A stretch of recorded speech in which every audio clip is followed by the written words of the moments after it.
आज के इस वीडियो के अंदर हम लोग डिस्कस करने वाले हैं लास्ट 4 इयर्स के ऑल इंडिया बार के सारे पेपर्स को इन डिटेल, जहां पे हम लोग बात करेंगे कि इन जो पेपर्स हैं आपके, इनमें किस तरीके के टाइप ऑफ क्वेश्चंस पूछे गए हैं, आपकी जो पढ़ाई है आपको किस तरीके से करनी है, कैसे करना है, पूरा थोड़ा सा स्ट्रेटजी में डिस्कस करूंगा।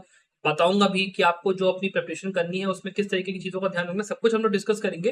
तो प्लीज इस वीडियो को लास्ट तक देखिए। और उसके अलावा एक चीज का ध्यान रखिए कि आप जरूर से संभव लॉग के टेलीग्राम चैनल जो आपका है और जो आपका व्हाट्सएप ग्रुप है उसको जरूर ज्वाइन करिएगा, बिकॉज इस पे हम लोग हर जो चीज आपका अपडेट होगा ऑल इंडिया बार का वो पूरा पूरा यहाँ पे अपलोड करेंगे, ऑल इंडिया बार 19 का।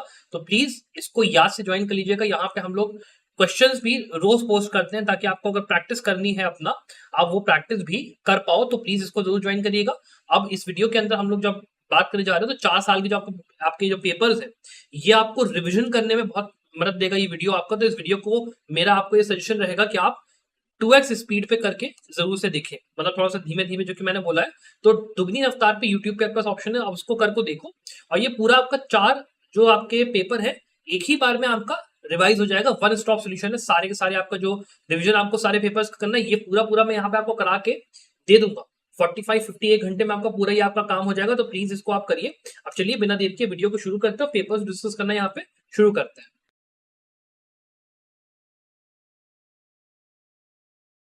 चलिए हम डिस्कस करना शुरू करते हैं। सबसे पहले ऑल इंडिया बार 15 के पेपर को। इसमें आपका पहला क्वेश्चन अगर आप देखोगे ये आपका एक केस लॉ बेस्ड क्वेश्चन है कि 66 है आपका किस पर्टिकुलर केस पे अनकॉन्स्टिट्यूशनल उसको बताया गया था। आंसर इसका सीधा सीधा शेयर सिंघल का है। दूसरे केस पे आते हैं, टीचर को एक वर्कमैन किस केस में बोला गया कि इंडस्ट्रियल डिस्प्यूट एक्ट के अंदर में ये नहीं आता। इसका आंसर भी आपका है सी, ए सुंदरबन मल वर्सेस स्टेट ऑफ गोवा का। ये आपके ऐसे टाइप के क्वेश्चन है देखिए जो कि केस लॉ बेस है। आपने अगर पढ़ा होगा आप आंसर कर पाओगे, नहीं पढ़ा होगा तो कोई बात नहीं, आगे उसको आप देखिए कि जो बेरैक्ट वाले क्वेश्चन है आप उनको सही करो, ठीक। इसके बाद अकॉर्डिंग टू फैक्ट्रीज एक्ट इसमें से भाई चाइल्ड रिनोवेशन है कौन सी। इसका आंसर भी देखिए आपका यहाँ पे ए है कि ऐसा चाइल्ड जिसने कि अपने 15th ईयर को यहाँ पे कंप्लीट नहीं किया। सिंपल सिंपल है, बेरैक्ट के अंदर से आंसर आपको आराम से मिल जाएगा। फिर अगला क्वेश्चन पे आते हैं, ये आपका केस लॉ बेस वाला है कि यूनिसेट्रल मॉडल ऑफ जो आपका रूल्स और ये है ये नहीं बनेगा पार्ट ऑफ आर्बिट्रेशन एक्ट। तो ये आपका जो सब चीजें कॉन्स्टिट्यूट किस प्रोविजन के अंदर किस केस के अंदर बेसिकली ये हेल्ड करा गया था कि ये पार्ट यहाँ पे बेसिकली नहीं बनेगा। तो इसका आंसर जो है आपका ये आपका ए है, जिसमें कि union of India versus east coast board motors and engineers limited का। इसके बाद अगला क्वेश्चन आपका आता है कि यहाँ पे बेसिकली बेरैक्ट क्वेश्चन है कि according to section 7(4) of arbitration conciliation act यहाँ पे एक जो एग्रीमेंट होता है अगर वो राइटिंग में है और उसमें क्या क्या चीजें कंटेन्ड है। इसका जो अगर आप आंसर देखोगे तो वो है आपका यहाँ पे डी वाला कि इसमें ऑल ऑफ द अबव आपका होगा, जिसके अंदर आप उस सेक्शन खोलोगे सीधे सीधे आप पता चल जाएगा। फिर अगला क्वेश्चन आपका केस लॉ बेस, ये आपका सॉरी बेरैक्ट बेस है कि जो वेवर ऑफ राइट्स है किसी ऑब्जेक्ट ऑफ डिवियंस के अंदर इसमें आर्बिट्रेशन एग्रीमेंट का हम लोग बात कर रहे हैं तो वो किस सेक्शन आपके सेक्शन के अंदर दिया हुआ है। इसका भी जो आपका आंसर है वो आपका है सी, सेक्शन 20 के अंदर दिया हुआ है। फिर 7th क्वेश्चन पे आते हैं कि यहाँ पे ये आपका बेसिकली एक पूरा वो दे दिया है इन्होंने, एक इलस्ट्रेशन पूरा, ठीक है। और इस इलस्ट्रेशन के बेसिस पे आपने पूछ लिया कि भाई किस सेक्शन के मतलब उसमें ये एप्लीकेबल है, ठीक है। तो इसका आपका जो आंसर है इस वाले इलस्ट्रेशन का इसको वो है ये आपका सी रहेगा, ठीक है। इसके बाद अगले उस पे आते हैं, आर्बिट्रेशन एक्ट 1986 जो है जो ये है आपका किस उसको रिपील करता है। ये आपका सीधा सीधा बेरैक्ट बेस है। इसके अंदर भी अगर आप आंसर देखोगे तो आपका डी आंसर है कि सारी जितने आपके थे इनको रिपील इसने करा है। उसके बाद आपका सेक्शन यहाँ पे जो आपका 265 ए है और ये एल तक ये चैप्टर आपको दिया हुआ है, ये किस कंसेप्ट से डील करते हैं, ये भी बेरैक्ट का क्वेश्चन है। इसका आंसर आपका डी है, प्ली बार्गेनिंग के उससे। उसके बाद सिक्योरिटी फॉर गुड बिहेवियर जो है किस मतलब जो हैबिचुअल ऑफेंडर्स के उसमें होता है किस सेक्शन में डील किया जाता है। इसका भी अगर आप देखोगे 10th वाले का आंसर है आपका बी। उसके बाद हम लोग आगे बढ़ते हैं, यहाँ पे फिर से देखिए इलस्ट्रेशन बेस्ड क्वेश्चन दिया कि XYZ है, जॉइंटली प्रॉमिस करा ए को कि वो अपना 50,000 देगा, सब्सिक्वेंटली उसने जो वो था वो अनट्रेसेबल हो गया। तो इसमें ये है ए कैसे जी को कंपेल करेगा वो करने के लिए। अब यहाँ पे ये जो आप आंसर इसका अगर आपको ढूंढना है ना 11th वाले क्वेश्चन का, तो इसका आंसर वैसे आपका है ए कि यहाँ पर वो अंडर सेक्शन 43 पैरा 1 ये काम यहाँ पे वो कर सकता है कि मतलब इस तरीके से ये होता है। तो बट इसके लिए आपको बेरैक्ट के अंदर जाना पड़ेगा देखने के लिए। फिर हम लोग आते हैं अगले क्वेश्चन पे।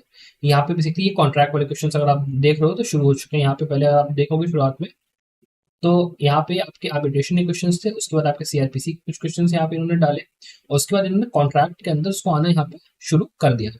फिर इसके बाद अंदर क्या है, डिलीवरी ऑफ गुड जो है एक पर्सन के द्वारा जो कि एक अनदर से किसी पर्पज के लिए कॉन्ट्रैक्ट करता है। तो उसमें अगर मान लो वो पर्पस अकॉम्प्लिश हुआ तो इन रिटर्न ये डिस्पोज ऑफ जो अकॉर्डिंग डायरेक्शंस के मतलब उसमें होता है उस प्रोसेस को हम लोग क्या बोलते हैं, पूरा एक डेफिनेशन उन्होंने दे दिया 12th वाला। इसके अंदर आंसर आपका बेलमेंट का सीधा सीधा है। तो कॉन्सेप्ट का बेसिकली आप अगर डेफिनेशन चेक करोगे बैराक के अंदर आपको उसमें से मिल जाएगी, फिर अगर आपको आता है तो आप आराम से कर लोगे, कोई दिक्कत नहीं है। क्वेश्चन 13 पे आता है कि सेक्शन 14A आपका जो था किस जो अमेंडमेंट आया था उसकी मतलब उसको यहाँ पे किस तरीके से इंसर्ट करा गया कि उसमें बेसिकली क्या उससे वो किस चीज से रिलेट करते हैं, जो ऐड ये हुआ है। तो ये जो आपका आंसर है वो आपका है ए, पावर की जो कोर्ट्स होती है कि वो आप एंगेज कर पाए एक्सपर्ट्स को, उसकी पावर को यहाँ पे वो किया गया। फिर क्या है अगला कि जो पार्लियामेंट है उसने बाय लॉ स्टैब्लिश करा है कि जो एडमिनिस्ट्रेटिव ट्राइब्यूनल है आपका वो बेसिकली किस सेक्शन आर्टिकल के अंदर आपका आता है यहाँ पे। इसका जो आपका आंसर है वो आपका है बी कि आर्टिकल 323 बी के अंदर आता है। तो आप तो सीधे सीधे बैराक के अंदर सर्च करके निकाल सकते हो। इसके बाद 15 वाले की बात करते हैं कि बार काउंसिल ऑफ इंडिया जो है उसने कुछ स्टैंडर्ड्स यहाँ पे ले डाउन करे हैं फॉर एटिकेट्स ऑफ वो, तो ये बैराक का क्वेश्चन है। और बार काउंसिल ऑफ इंडिया जो आपका एडवोकेट्स एक्ट है आपका जो उसमें गवर्न होता है बार काउंसिल है उसके थ्रू है, जो एडवोकेट्स का पूरा आपका वो होता है उसके थ्रू। तो इसका भी अगर आप देखोगे तो आंसर आपका यहाँ पे बी है सीधा सीधा।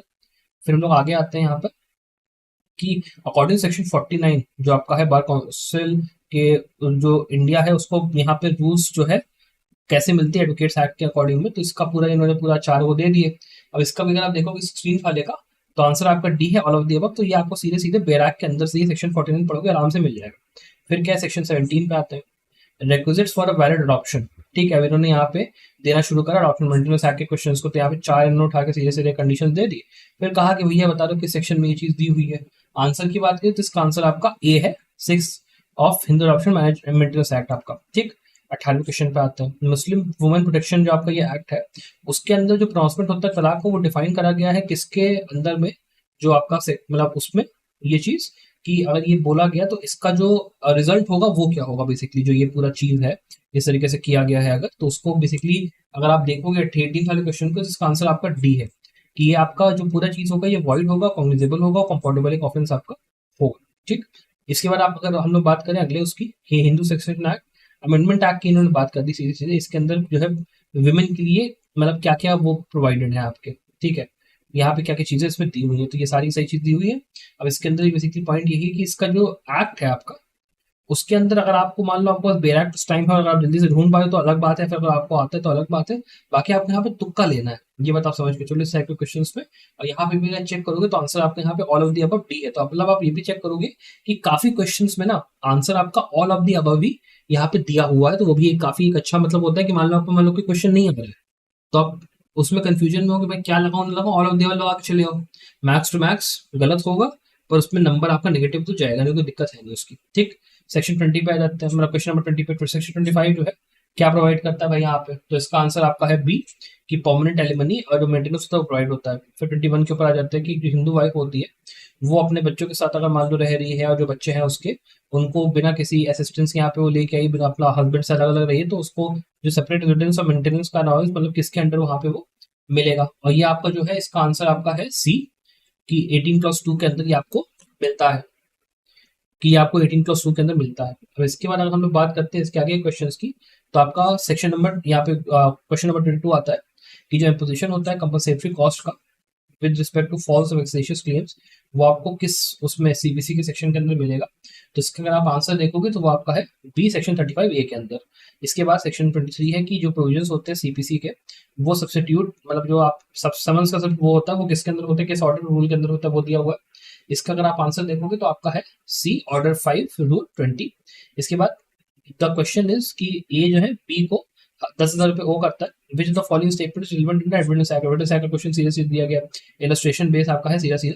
इसके अंदर अगर आप देखोगे तो आपको जो आंसर है वो आपका फिर यहाँ पर सीधे सीधे डी आ जाता है कि ऑल ऑफ द अबव यहाँ पे रहेगा इस चीज का। ठीक है, इसके बाद so much of information whether it amounts to confession or not as relates distinctly to the fact thereby discovered by police may be proved under। अब ये आपका पूरा ना एक वो दे दिया इन्होंने पूरा मतलब एक सेक्शन का पूरा वर्डिंग पूरा दे दिया इस तरीके से, उसमें से आप जाके बैराक में से सीधे क्रॉस रेफरेंस करो आपको आंसर मिलेगा। आंसर इसका सी है सेक्शन नंबर 27 का। इसके बाद हम लोग बात करते हैं अगले क्वेश्चन की कि when the court has to form an opinion upon a point of foreign law और साइंस और आर्ट, और मतलब पूरा इसमें वो इन्होंने दे दिया सेक्शन की पूरी वर्डिंग है तो वो भाई किस उसके अंदर दिया हुआ है। सेक्शन 26 की बात करते हैं तो बी आपका सीधे सीधे ऑप्शन यहाँ पे हो गया। इसके बाद इन्वायरमेंट लॉ पे देखो इन्होंने शुरू करा है तो इसके अंदर है कि इन्वायरमेंटल पोल्यूटेंट क्या होता है भाई, इसकी मीनिंग बता दो। तो आप खोल के अपना कुछ जैसे ही बेरैक देखोगे आपको दिखना शुरू हो जाएगा। उसके अंदर आपका जो ये 27 वाले का इसका आंसर आपका सी है। फिर 28 है कि एनजीटी जो है वो अपने एक्सरसाइज नहीं कर सकता जुरिस्डिक्शन विद रेफरेंस टू, और कौन कौन सी चीजें हैं भाई वो बता दिया इन्होंने यहाँ पे। तो इसके अंदर अगर आप जाओगे 28 का आंसर आपका डी है कि बोथ ए एंड बी, मतलब बोथ वाले आंसर्स। जो आपका डी वाला रहता है ना वो काफी हद तक होता है इन सब क्वेश्चन में, काफी मतलब एक अच्छा गेस होता है कि आप लेके वहां पे छोड़ सकते हो। फिर एक अटेम्प्ट जो कि सेंसिटिव इन्फॉर्मेशन एक्वायर करने के लिए यूजर ने वगैरह करा, आप मान लो कर रहे हो by masquerading as someone trustworthy entity, तो उसको हम लोग क्या बोलेंगे भाई। तो इसका जो आंसर है आपको 29 वाला वो आपका होगा सी, फिशिंग बोलेंगे इसको। ये बेसिकली ऑफेंस को इन्होंने डिफाइन करा, तो आपसे वो पूछा बेसिकली, काफी सिंपल सा क्वेश्चन है, ठीक है। और स्पेलिंग गलत तो यहाँ पे बेसिकली पूछा गया है, ठीक है।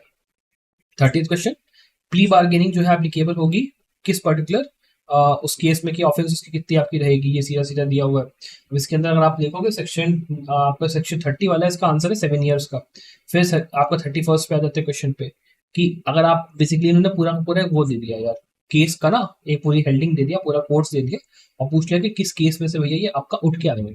तो अगर आपको ये आता है तो आप कर पाओगे, नहीं आता है तो कोई बात नहीं यार, गलती होगा कोई बात नहीं, अपना तुक्का मार के आप आ जाना। अगर मैं आंसर की बात करूँ 31st क्वेश्चन की है तो ये आपका बी रहेगा, राज सिंह स्टेट ऑफ, ये बेसिकली स्टेट, ठीक। यहाँ पे फिर इसके बाद अगला क्वेश्चन है यहाँ पे कॉन्ट्रैक्ट का कि भाई इंडेमनिटी कॉन्ट्रैक्ट जो है किस सेक्शन के अंदर डिफाइंड है, ये पूछ रहे हैं इन्होंने सीधे सीधे।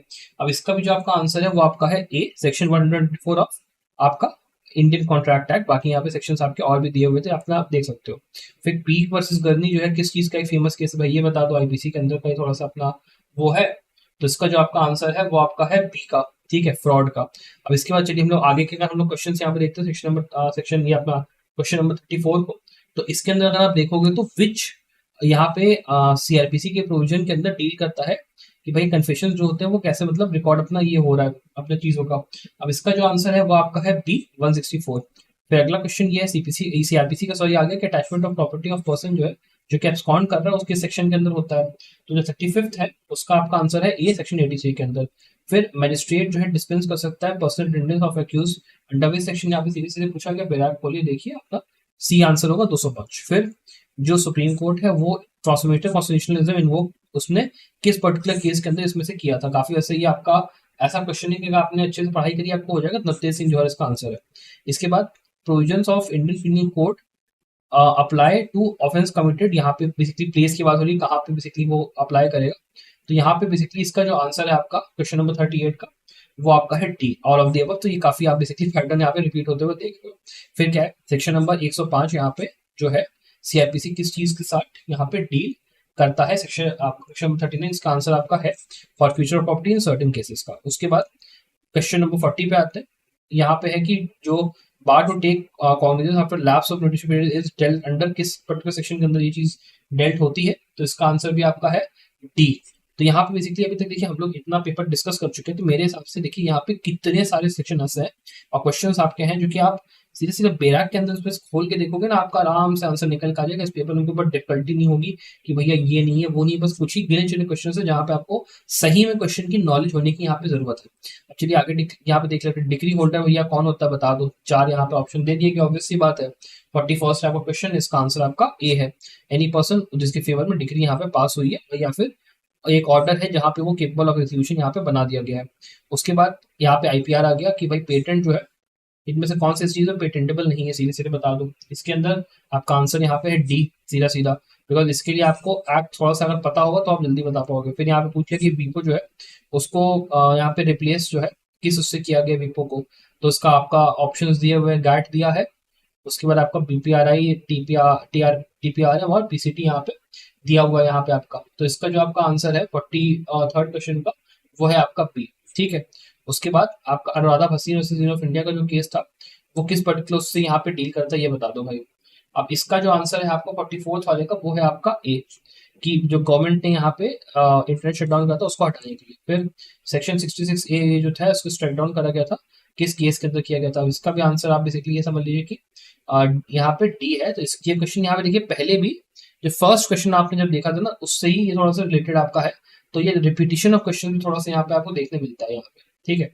आगे बात करते हैं यहाँ पे सेक्शन 145(3) जो आपका कॉन्स्टिट्यूशन का है उसमें जजेस का मिनिमम नंबर दिया है जो कि एक उसमें पर्टिकुलर बैठ सकते हैं क्वेश्चन मतलब अपना ये केस के अंदर, उसका यहाँ पे पूछ लिया कि लिमिट कितनी है भाई अपना। इसका आंसर आपका सी है कि 5 अपना यहाँ पे होता है, ठीक। फिर पूछा गया कि भाई जो पीआईएल होता है उसकी यूटिलिटी क्या है, बता दो जरा। अब यूटिलिटी के अंदर भाई ऑब्वियस सी बात है, ये 3 चीजें इन्होंने दिया। इसका अगर आपको प्रिंसिपल पता है तो आप कर पाओगे, लेकिन इसका आंसर है सीधे सीधे डी। तो कोई भी क्वेश्चन दिखाई पड़ रहा है जिसके अंदर इस तरीके से आपको है कि भाई कंफ्यूजन हो रहा है, डी मार के चले। अब मतलब गलत होने का चांस काफी कम है। यहाँ पे थ्रेशोल्ड भी देखा जाए तो पास होने की काफी आसान इन्होंने इस बार मतलब ये रहती है अपना, ये बार काउंसलिंग एग्जाम की बहुत वो नहीं होता, ठीक है। उसके बाद जो पिटिशनर है वो एक प्रोफेसर है जो पॉलिटिकल साइंस का, जिसको कि सब्सटैंशियल रिफॉर्म मतलब पूरा अपने क्वेश्चन उन्होंने दे दिया। एक केस के अंदर कोई लाइन उन्होंने कोट करी है, तो इन्होंने पूछा कि भाई ये किस पर्टिकुलर केस रिलेट कर रहा है, बता दो जरा हम लोग को। तो इसके अंदर भी जो आपका 48 है उसका आंसर यहाँ पे बी है, डीसी बाजवा केस। उसके बाद आपका अगला जो क्वेश्चन है उसका ये है कि जहाँ पे लीगल रॉन्ग या लीगल इंजरी हुई है, जहाँ पे एक पर्सन को बेसिकली डिस्क्रिमिनेट करा जा रहा है, मतलब पूरा अपना ये पूरा फिर से केस का इन्होंने दे डाला है पूरा, वो भगवती जस्ट भगवती का पूरा एक कोर्ट इन्होंने दे डाला। और इसके बाद इन्होंने इसको लेके ये पूछा कि भैया बता दो किस पर्टिकुलर केस का ये अपना जो है यहाँ पे ये आपका दिया हुआ है, जो कोर्ट है आपका पूरा 49 क्वेश्चन है आपका। इसका जो आपका आंसर है अगर उसकी बात करें तो वो आपका सी है, एसपी गुप्ता से यूनियन ऑफ इंडिया का ये आपका केस है। उसके बाद सेक्शन नंबर आपका क्वेश्चन 50 आता है कि जो डेफिनेशन है मनी के जीएसटी के अंदर मतलब क्या चीजें नहीं इंक्लूड यहाँ पे आपकी होती है बेसिकली। इसके अंदर अगर आप देखोगे तो आपको थोड़ा सा ना एक्ट की अगर नॉलेज होगी तो थोड़ा सा बेटर इसको कर पाओगे, और आपने पढ़ा होगा जो अमेंडमेंट वगैरह हो रहा है उसके हिसाब से। तो आप अगर इसका आंसर देखने जाओगे तो वो आपका है बी की करेंसी जिसमें कि न्यूमरिस्टिक वैल्यू यहाँ पे दी है, वो आपका उसके अंदर नहीं आएगी। फिर सेक्शन क्वेश्चन नंबर ये आपका 51 कि 279 ए जो आपका जीएसटी काउंसिल का है वो कॉन्स्टिट्यूट होता है, मतलब कौन कौन से बंदे उसमें होते हैं काउंसिल के अंदर, इसका यहाँ पे क्वेश्चन है। आंसर इसका है कि सी, यहाँ पर होता है कि जो प्रेसिडेंट है वो यहाँ पे इसका मेंबर यहाँ पे रहेगा। फिर यहाँ पे जो डेफिनेशन है कॉन्ट्रैक्ट एक्ट की वो डिफाइन मतलब कहाँ पे किया गया ये बता दीजिए भाई। तो जो 52nd आपका क्वेश्चन उसका आंसर है आपका यहाँ पे बी कि 2H में डिफाइंड है, सीधी सीधी बात है। फिर सेक्शन अपना 53 पे आ जाते हैं कि जो वॉलंटरी थ्रोइंग और या फिर अटेम्प्ट टू थ्रोइंग एसिड है किसी पर्सन के ऊपर, तो वो ऑफेंस किस उस पर पनिशबल होगा आपका। तो इसका आंसर अगर आप देखोगे तो वो आपका है ए 326, बी में पनिशबल है। फिर 54th क्वेश्चन पे आते हैं कि भाई ए जो था वो एक हैचेट के ऊपर काम करता है जिसको कि फ्लाई ऑफ करा, और वो मतलब कुल्हाड़ी चला रहा था, उसका जो लोहा था वो गिर के किसी से मर गया, कोई बंदा स्टैंडिंग बाय जो अपना जा रहा था। तो भाई यहाँ पे क्वेश्चन उसने नहीं रखा, तो ये बता दो कौन सा ऑफेंस के लिए वो लायबल होगा, क्या होगा उसमें। 54th क्वेश्चन है, आंसर इसका आपका सीधे सीधे नॉट एन ऑफेंस होगा, सिंपल सी बात है। अब इसके बाद अगले इस पे आते हैं 55 क्वेश्चन पे कि यहाँ पे ए जो था मतलब ये पूरा इन्होंने उठा के एक इलस्ट्रेशन दे डाला, फिर पूछा है कि भाई आईपीसी के किस उसमें जो है यहाँ पे ऑफेंस नहीं जो है बेसिकली ए ने कमिट करा है, सिंपल सिंपल है। तो इसका भी जो अगर आप आंसर देखोगे तो वो आपका है बी का, ठीक। इसके बाद India that is Bharat shall be, इसके बाद ये पूरा इन्होंने पूछ लिया, अभी थोड़ा सा हमारा चल भी रहा है कि भारत इंडिया के नाम पे थोड़ा सा ना डिबेटेबल है मामला। तो यहाँ पे ये जो क्वेश्चन है इसका आप अगर देखोगे तो इसका आंसर आपका सी है, यूनियन ऑफ स्टेट, सीधा सीधा। फिर in MC Mehta versus union of India, यहाँ पे श्रीराम फर्टिलाइजर्स केस का पूछ लिया कि भैया यहाँ पे बता दो आंसर इसका क्या है। तो यहाँ पे अगर आपने ये केस पढ़ा होगा तो आराम से इसको आंसर कर पाओगे, बट उसके लिए अगर हम लोग बात करें तो यहाँ पे आंसर इसका ए है, सिंपल सिंपल, ठीक। फिर हम लोग यहाँ पे थोड़ा सा और आगे बढ़ जाते हैं, क्वेश्चन नंबर हम लोग डिस्कस कर लेते हैं 58 को कि under section 70 of Indian contract act where a person is lawfully, मतलब बेसिकली सेक्शन की पूरी वो बता दी है। तो बता दो कि जो प्रिंसिपल है इसको क्या बोला जाता है, सेक्शन 70 के अंदर आपको खोल के बेसिकली पढ़ लेनी है, वहां से आपको आंसर सीधे सीधे मिल जाएगा। आंसर इसका है यहाँ पे सी, ठीक। फिर अगले उस पे आते हैं कि एक एग्रीमेंट क्या होता है, बता दो भाई। यहाँ पे 59 नंबर क्वेश्चन अगर आप देख रहे हो तो इसका जो आंसर है वो है आपका ए, सिंपल एज दैट। फिर सेक्शन 60 क्वेश्चन 60 पे आते हैं कि under the land acquisition act जो एक्सप्रेशन लैंड है वो क्या इंक्लूड करता है, सिंपल सी बात है। इसके अंदर भी आपका आंसर इक्वल डी है, ऑल ऑफ दी अबव। तो काफी हद तक वो हो गया कि एक अपना जो एक वो चल रहा है सीरीज एक अपना कि डी वाले ऑप्शंस काफी हद तक आंसर ऑल द अबव वाले वो भी आप देख पा रहे हो। 61 पे आते हैं, 61 के अंदर है कि टेम्परेरी ऑक्यूपेशन ऑफ वेस्ट और arable land procedure when differences of composition exist, मतलब ये आपका लैंड एक्विजिशन एक्ट के अंदर किस चीज के उसमें किस आपके सेक्शन में दिया है, इसका सिंपल सा सेक्शन बेस्ड आंसर, इसमें कुछ करना ही नहीं है, सी आपका इसमें आंसर हो गया। फिर suits by indigenous principal dealt under किस ऑर्डर के अंदर भाई ये डेल्ट अपना किया गया है, आपका इसका आंसर जो है वो आपका है 60, ये आपका ऑर्डर नंबर 33, तो आपका ये 62 क्वेश्चन का आंसर हो गया बी अपना। फिर यहाँ पे 63 क्वेश्चन है कि रेस्ट जस्टिस रेवेंसी ऑफ फैक्ट जो फॉर्म कर रहे हैं पार्ट ऑफ सेक्शन वो किस सेक्शन के अंदर डेल्ट होता है। 63 क्वेश्चन का आंसर आप देखोगे तो ए यहाँ पे आपका रहेगा। उसके बाद अगर हम लोग बात करते हैं अगले आगे के क्वेश्चन की थोड़ा सा, तो हम लोग आगे बढ़ते सेक्शन नंबर 60 क्वेश्चन नंबर 64 के ऊपर कि अमंग अदर थिंग्स जो फंक्शन है बार काउंसिल ऑफ इंडिया का कि वो स्टैंडर्ड ले डाउन करेगी, तो वो किस चीज के अंदर भाई दिया हुआ है, किस सेक्शन के अंदर दिया हुआ है, एडवोकेट्स एक्ट के अंदर। तो इसका अगर आप आंसर देखोगे तो वो आपका ए रहेगा, सेक्शन 7 के अंदर दिया है। फिर यहाँ पे according to justice Abbott Parry 7 lamps of advocacy, भाई यहाँ पे क्या है 7 लैम्प्स बता दो जरा। ये एडवोकेसीज एक्ट के क्वेश्चन यहाँ पे थोड़ा सा है, तो थोड़ा सा अगर आप वो पढ़ के जाओगे तो आप आराम से इसको कर पाओगे, ठीक है। अगर 65 का अगर हम लोग आंसर की बात करें तो वो आपका बी रहेगा। फिर मिनिमम नंबर ऑफ डायरेक्टर एक पब्लिक कंपनी में कितने होते हैं वो आपको बताना है। तो उसका जो आपका कंपनीज एक्ट से जुड़ा हुआ एक क्वेश्चन है, इसका आप देखोगे तो ये आपका यहाँ आंसर 3 होना चाहिए। फिर एक associate company relation to another company means क्या मतलब होता है उसका ये बता दो। तो इसका भी जो आपका आंसर है वो आपका है बी, एक कंपनी जो कि यहाँ पे एक इन्फ्लुएंस जो है सिग्निफिकेंट यहाँ पे है, बट जो है वो सब्सिडरी कंपनी मतलब वो नहीं है हैविंग सच इन्फ्लुएंस जो कि इंक्लूड कर रहा है जॉइंट वेंचर कंपनी को, मतलब वो उस तरीके से हो गया, ठीक है। फिर आगे बात कर लेते हैं यहाँ पे क्वेश्चन नंबर ये अपना 68 पे कि जो सुप्रीम कोर्ट है उसने लीगलाइज करा विल्स ऑफ पैसिव यूथनेसिया को किस मतलब केस के अंदर ये बता दो आप भाई। तो इसके अंदर भी अगर आप देखोगे 68 के अंदर आंसर आपका बी होगा, कॉमन कॉज का काफी अच्छा ये केस था, सिंपल सा क्वेश्चन था काफी। फिर सेक्शन 310 भाई किस बारे में बात करता है, बेरैक बेस्ड क्वेश्चन है। इसके अंदर का आंसर हो गया आपका D, pleasure and reference to अपना सिविल सर्वेंट्स। फिर क्वेश्चन नंबर 70 आता है right to know antecedents of a candidate election flow, ये आपका किस पर्टिकुलर आर्टिकल के अंदर का पार्ट बनता है। इसका जो अगर आप आंसर देखोगे तो आपका है 91 ए के अंदर राइट टू आपका स्पीच एंड एक्सप्रेशन का पार्ट है ये। फिर प्रियम्बल के अंदर जो एक्सप्रेशन है लिबर्टी वो किस उस वर्ड के साथ फॉलो करा गया प्रियम्बल के अंदर, प्रियम्बल अगर आप खोल के देखोगे उसमें आपको मिल जाएगा। तो इसके अंदर आप बात करते हो आंसर की, तो आंसर है आपका P of thought expression belief and faith and worship. इसके बाद according to income tax act zero coupon bond means क्या भैया उसका वो है, ये पूछा गया है। अब इसको अगर आप देखोगे बैराक के अंदर से थोड़ा सा इसका या तो आंसर निकालने में थोड़ा टाइम लग सकता है, वरना वैसे अगर आपको पता हो तो वो है। इसका अगर हम लोग वैसे ही आंसर की बात करें तो यहाँ पे ऑब्वियस सी बात है कि all of the above D होना ऑब्वियसली बनता है, तो अगर आप नहीं भी जानते तो डी मार के चले आओ, कोई बात नहीं। फिर provisions relating to GST are inserted by the constitution in, यहाँ पे अगर आप बात कर रहे हो तो यहाँ पे आंसर आपका है ए कि ये 101 आपका जो अमेंडमेंट एक्ट है उसके थ्रू ये अपना आया है। फिर ए ने एक्यूज किया गया वेजिंग वॉर, मतलब पूरा पूरा एक अपना इलस्ट्रेशन दे दिया। बताओ भैया ये किस जो एविडेंस एक्ट का सेक्शन है उसमें ये आएगा आपका, ठीक है। अब इसके अंदर अगर आप आंसर की बात करते हो तो आपका ये आंसर आपका बी है, सिक्स उसमें आपका आएगा सेक्शन 6 के अंदर।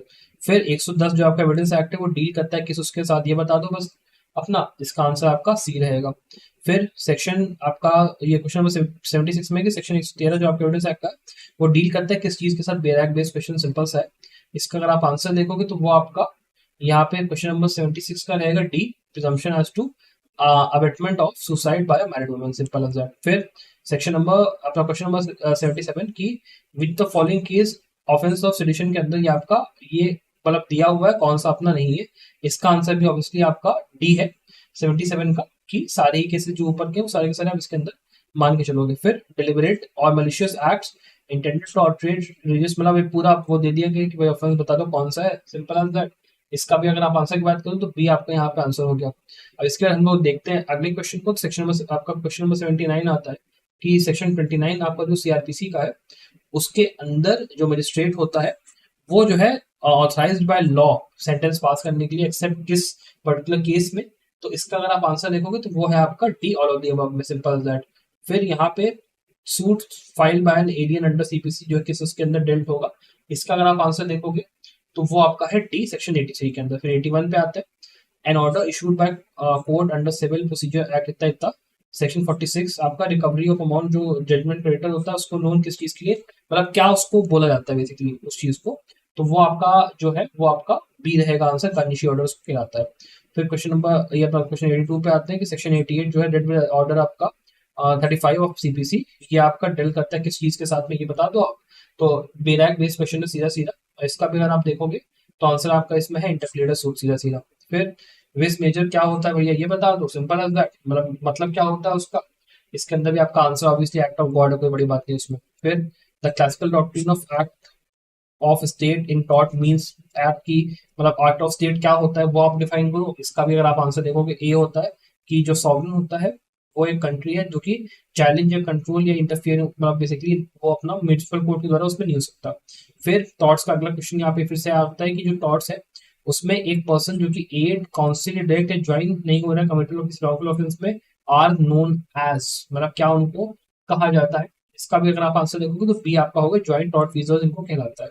फिर एमसी मेहता ऑफ इंडिया का जो केस है वो किस पर्टिकुलर यहाँ पे श्रीराम फर्टिलाइजर्स वाला किस चीज से यहाँ पे रिलेट कर रहा है, ये अपना बता दो। सेक्शन नंबर 80 क्वेश्चन 86 का है, तो आंसर यहाँ पे ओलियम गैस लीक हो गया। फिर एक ही कृपया का केस पूछते हैं कि भाई बता दो किस से रिलेट कर रहा है। कि सारे आपके साथ जो है उस टाइप के केसेस हैं हिस्टोरिकल वाले जो आपको पढ़ने होते हैं अपना कॉन्स्टिट्यूशन के अंदर जब आप पढ़ते हो। इसका भी अगर आप देखोगे आंसर तो आपका ए मिलेगा, लाइक्लीहुड ऑफ बायस का। फिर judicial control detailed legislation may be exercise on the ground, किस ग्राउंड पे उसका आप एक्सरसाइज करोगे। इसका अगर आप आंसर देखोगे तो आपका डी रहेगा, all of the above. Simple simple है। फिर अगले क्वेश्चन पे आते हैं, आपका जो प्रिंसिपल है रेस जुडिकाटा को किस उसमें दिया हुआ है। आंसर बहुत ही सिंपल सा है भाई, अपना सी का सेक्शन 11 में दिया हुआ है। फिर सेक्शन 14 और सीआरपीसी डील करता है किस चीज के साथ, ये बता दो। ये भी आपका बी हो गया, सिंपल एज दैट। फिर ए जो है डेलीकेट रिजाइड करता है और पब्लिश करता है कलकत्ता में डिफेमेटरी स्टेटमेंट, तो भाई उसको कहाँ पे ये सू कर सकता है, सिंपल सी बात है। तो प्लेस ऑफ सुइंग का क्वेश्चन है यहाँ पे सीधा सीधा। इसका भी आंसर आप देखोगे तो अपना डी रहेगा, इधर कलकत्ता या फिर दिल्ली में। फिर mayor illegality of strike does not पर से स्पेल अनजस्टिबिलिटी, मतलब ये अपना वही कोड दे दिया किसी केस का, बता दो किस केस का, ये अपना क्वेश्चन आ गया। आंसर इसका सी है। फिर अगला है कि जो वर्कमैन है वो अग्रीव्ड है, मतलब इस आपके उसके लेबर लॉ क्वेश्चन है, ये पूरा आपने दे दिया। तो यहाँ पे पूरा एक अपना सिस्टम इन्होंने समझाया कि ये पूरा पूरा हुआ है। इसका अगर आप आंसर देखोगे तो बी आपका आंसर यहाँ पे हो गया। फिर अगला क्वेश्चन पे आते हैं। अगला जो आपका क्वेश्चन है वो ये कह रहा है कि जो national consumer dispute resolution committee है वो भैया कॉन्स्टिट्यूट किस ईयर में हुई थी, सीधा सीधा यहाँ पे इन्होंने क्वेश्चन यहाँ पे दाग दिया है। इसका आंसर आपका जो है वो है आपका ए, 1988 में आपका हुआ था। फिर जो लिमिटेशन पीरियड है एप्लीकेशन जो कि 3 फोरम्स का डिटेन कंप्लेन अगर आप करवाने जा रहे हो कंज्यूमर फोरम के अंदर, तो वो आपकी क्या है। तो उसका अगर आप आंसर देखोगे 95 का, तो वो आपका डी है, 2 साल का अपना ये होता है जिससे कॉज यहाँ पर अराइज हुआ है। फिर सेक्शन 82 आपका आईपीसी का जो है उसके अंदर कहा गया है कि नथिंग इज एन ऑफेंस, अगर वो एक बच्चा जो है वो अगर बी 7 साल का है उससे छोटे का है तो उसके ऊपर यहाँ पे माना जाएगा कि उसने कोई ऑफेंस नहीं करा। फिर आज उससे डेडली स्टीफन पूछा इन्होंने सीधा सीधा कि भैया उस केस के अंदर क्या प्रिंसिपल यहाँ पे लाया गया, तो सीधा सीधा बता दो। आंसर इसका यहाँ पे है आपका ए, पूरा पूरा किलिंग एन इनोसेंट, मतलब किसी इनोसेंट को मार के उसकी लाइफ सेव करना, सेल्फ डिफेंस नहीं होता, नेसेसिटी को उसमें कहलाता है वो। फिर सेक्शन क्वेश्चन नंबर 98 हो गया कि on and from commencement of Hindu section है कितना ज्वाइंट फैमिली में जो मिताक्षरा डॉटर है उसको जो राइट है वो अपना किस मतलब इसी की कौन से सेक्शन के थ्रू सब्स्टिट्यूट होकर यहाँ पे मिला है वो राइट अपना। तो इसका आंसर आपका ए हो गया, सेक्शन 6 सिंपल से अपना हो गया। उसके बाद अगला क्वेश्चन है कि सेक्शन 5 जो है आपका एचएमए का वो किस चीज को रिलेट करता है वो आप बता दो। जिसका आंसर हो गया D, conditions of Hindu marriage. फिर 100 क्वेश्चन की बात कर लेते हैं कि आपका जो मैरिज होता है बिटवीन अ गर्ल जो कि 22 साल की है और उसके मेटरनल नकल जो कि उसके बेटे हैं बेसिकली मामा के, वो 23 अपने साल के, तो वो स्पेशल मैरिज एक्ट के अंदर क्या रहेगा, उसका क्या स्टेटस होगा। तो उसका आंसर है सी कि वो वॉइड ना होगा।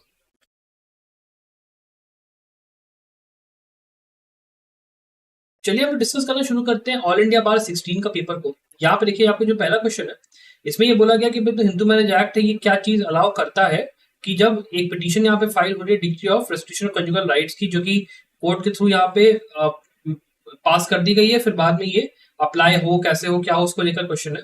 आंसर इसलिए आप देखोगे तो सी है कि ये परमिट नहीं करता ऐसा किसी पार्टी को। फिर अगला क्वेश्चन क्या है कि जो offences against prohibition of child marriage act है उसके अंदर जो ये नेचर है इन ऑफेंसेस का वो क्या होता है। तो इसका जो आपका आंसर है वो है आपका सी, कॉग्निजेबल और नॉन बेलेबल ऑफेंसेस ये आपके यहाँ पे होते हैं। फिर आपका जो अगला क्वेश्चन है उसमें ये पूछा गया है कि जो आर्बिट्रेशन प्रोसीडिंग होती है वो किस टाइप की प्रोसीडिंग आपकी यहाँ पे होती है। इसका आंसर आपका यहाँ पे है बी, क्वाज़ी जुडिशियल टाइप की प्रोसीडिंग्स होती है ऑब्वियसली। इसके बाद एक एड हॉक आर्बिट्रेशन यहाँ पे क्या होता है इसको लेकर यहाँ पे क्वेश्चन पूछा गया। आपने अगर मान लो ये एड हॉक आर्बिट्रेशन पढ़ा है कि क्या होता है कैसे होता है तो आप इसको आंसर कर पाओगे बहुत आराम से। इसका आंसर अगर आप वैसे देखोगे तो ये है ऑल ऑफ दी अबव, यानी कि ए बी सी यहाँ पे डी में दिया हुआ इसका ये आंसर है। फिर क्या है पूछा गया है कि मीन प्रॉफिट कहाँ पे डिफाइंड है भैया, तो इसका आंसर आपका सीधे सीधे है डी कि 12 क्लॉज 2 में डिफाइंड है। अगला क्वेश्चन क्या है कि यहाँ पे कितने टाइप ऑफ प्रिजम्पशंस हैं जो कि क्लासिफाई करे गए हैं सुप्रीम कोर्ट के द्वारा में।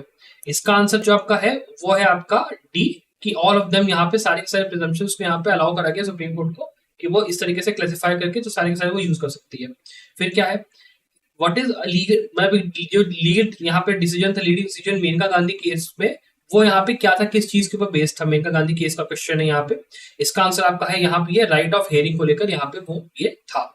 इसके बाद आपका अगला क्वेश्चन है कि एडवोकेट्स एक्ट कब फोर्स में भैया अपना आया, तो आप बैरक खोल के ऑब्वियसली बात इस क्वेश्चन को देख सकते हो। आंसर यहाँ पे है ए, 19 मई 1961 को आया था। फिर अगला जो क्वेश्चन है आपका, इसके अंदर आपसे एक वो दे दिया गया कि भैया देखो एक रेलवे एम्प्लॉयमेंट था जिसको कि बस एक्सीडेंट में उसकी मौत होती है during the course of employment, तो उसके जो यहाँ पे फैमिली मेंबर्स है किस पर्टिकुलर एक्ट के अंदर कंपनसेशन यहाँ पे सीख कर सकते हैं। इसका आंसर आपका यहाँ पे है डी, कि यहाँ पे ये आइदर ए ऑप्शन या बी ऑप्शन, आप मतलब आपका मोटर व्हीकल ऐप और एम्प्लॉय कॉम्पनसेशन एक्ट दोनों में से किसी में भी ये अपना कर सकते हैं। फिर क्या है, जो आपका कास्टिंग काउच होता है बॉलीवुड के अंदर, वो किस टाइप के ऑफेंस का ये एग्जांपल आप कह सकते हो कि ये है आपका। इसका आंसर आपका है बी, कि ये सेक्सुअल हरासमेंट यहाँ पे होगा। इसके बाद हम लोग अगला क्वेश्चन देखते हैं। आपका अगला क्वेश्चन ये कहता है कि जो सेक्शन 2 है एमवी एक्ट का, वो मोटर कैब को डिफाइन करता है, तो वो मोटर कैब कितने पैसेंजर कैरी कर सकते हैं इस बारे में आप भैया हमको बता दीजिए। तो इसके अंदर ये आपका बैरक रिलेटेड क्वेश्चन है, सीधा सीधा आप देखोगे। इसका आंसर आपका डी है कि 6 passengers including excluding the driver यहाँ पे ये अपना होगा। इसके बाद जो आपका अगला क्वेश्चन है वो आपका है क्वेश्चन नंबर 12। इसमें ये पूछा गया है कि जो आपका national commission of consumer protection है वो कितने मेंबर्स के द्वारा कंपोज दी गई, बैरक से जुड़ा हुआ क्वेश्चन है। इसका आपका आंसर अगर आप देखोगे तो आपका बी है, 5 मेंबर्स यहाँ पे होते हैं। फिर आपको जो अगला क्वेश्चन है वो ये पूछता है कि जो Hindu production and maintenance act है उसके अंदर जो अमाउंट ऑफ मेंटेनेंस वाला पोर्शन है वो आपका कितना होता है यहाँ पे है, बैरक बेस्ड क्वेश्चन में सीधा सीधा। इसका भी अगर आप आंसर देखोगे तो आंसर आपका यहाँ पे है सी, सेक्शन 23 के अंदर ये चीज दिया हुआ है, ठीक है। उसके बाद यहाँ पे ये पूछा गया अगले केस जो आपका क्वेश्चन है उसमें कि जो यहाँ पे सुप्रीम कोर्ट का जो पर्टिकुलर केस था, किस केस के अंदर में यहाँ पर जो आपका अटेम्प्ट होता है regarding extension of right to life and public liberty, उसमें आपका health and other hygiene conditions भी आती है, ये किस चीज में बोला गया था। इसका भी जो आपका आंसर है वो आपका है ए, रूरल एंटाइटलमेंट मतलब litigation entitlement case versus state of UP का केस था ये। इसके बाद ये आपका इंटरनेशनल लॉ का एक क्वेश्चन आ गया, ये सॉरी इन्वायरमेंट लॉ का, कि भैया बेजल कन्वेंशन जो था वो इनमें से किस उसका पार्ट है, किस कन्वेंशन में बेसिकली इसको ये बताया गया था। तो इसका भी आंसर अगर आप बात कर रहे हो तो यहाँ पे डी होगा, control over transboundary movement of hazardous waste and their disposal, ठीक है। इसके बाद जो साइबर क्राइम होता है उसका नेचर यहाँ पे इन्होंने पूछा है, उसका भी आंसर आपका सीधा सीधा अगर आप देखोगे तो बी है कि इंटेंजिबल नेचर का ये आपका होता है, ऑब्वियसली बात है। फिर सीपीसी जो आपका है उसमें फॉरेन कोर्ट की डेफिनेशन क्या है भाई आप ये बता दो, ये भी बैरक बेस्ड क्वेश्चन है। इसका आंसर अगर आप देखोगे तो आपका बी है कि एक कोर्ट जो कि सिचुएटेड है आउटसाइड ऑफ इंडिया एंड जिसको कि यहाँ पे स्टैब्लिश नहीं करा गया है by the authority of India, जो गवर्नमेंट ऑफ इंडिया उसके अथॉरिटी के अंडर। फिर अगला क्या है क्वेश्चन नंबर 18 की जो मिसयूज है पीआईएल के मैकेनिज्म्स का, उसका मतलब यहाँ पे क्या होता है। तो इसका भी अगर आप आंसर देखोगे तो आपका ये रहेगा कि जो भी आपके फाइलिंग हो रहा है प्रोटेक्शन ऑफ प्राइवेट इंटरेस्ट के लिए, चाहे ऑब्लिगी मोटिव के लिए, पब्लिसिटी के लिए, तीनों ही मैटर्स यहाँ पे मिसयूज माने जाते हैं, तो ऑल ऑफ द अबव आपका आंसर हो गया। फिर क्या है, what is meant by ultra vires procedure, आपकी procedural ultra vires basically procedure जो आपका होता है वो आपका क्या होता है। इसका आंसर आपका यहाँ पे देखिए, फिर वही जो पैटर्न हमारा रिपीट हुआ है कि यहाँ पे both A and B answer यहाँ पे इन्होंने बता दिया कि नॉन ऑब्जर्वेंस होता है प्रोसीजरल नॉर्म्स का एक चीज, और दूसरा जो होता है non observance of rule making authority, और हेंस वो अपना वाइड हो जाता है जो पूरा केस है वो, ये दोनों चीजें इसमें हो गई। फिर क्या है क्वेश्चन नंबर 20 कि जो ground of error of law है वो apparent of face of record है, ये किस पर्टिकुलर रिट से यहाँ पे कनेक्टेड है, किस रिट की भाषा में इसको यूज करा गया है। यहाँ पे सीधे सीधे आपसे ये पूछा गया है, अगर आप इस पर्टिकुलर उसका आंसर आप देखोगे तो ये आपका मिलेगा डी कि ये रिट ऑफ सर्शरारी का आंसर यहाँ पे सीधे सीधे बन गया।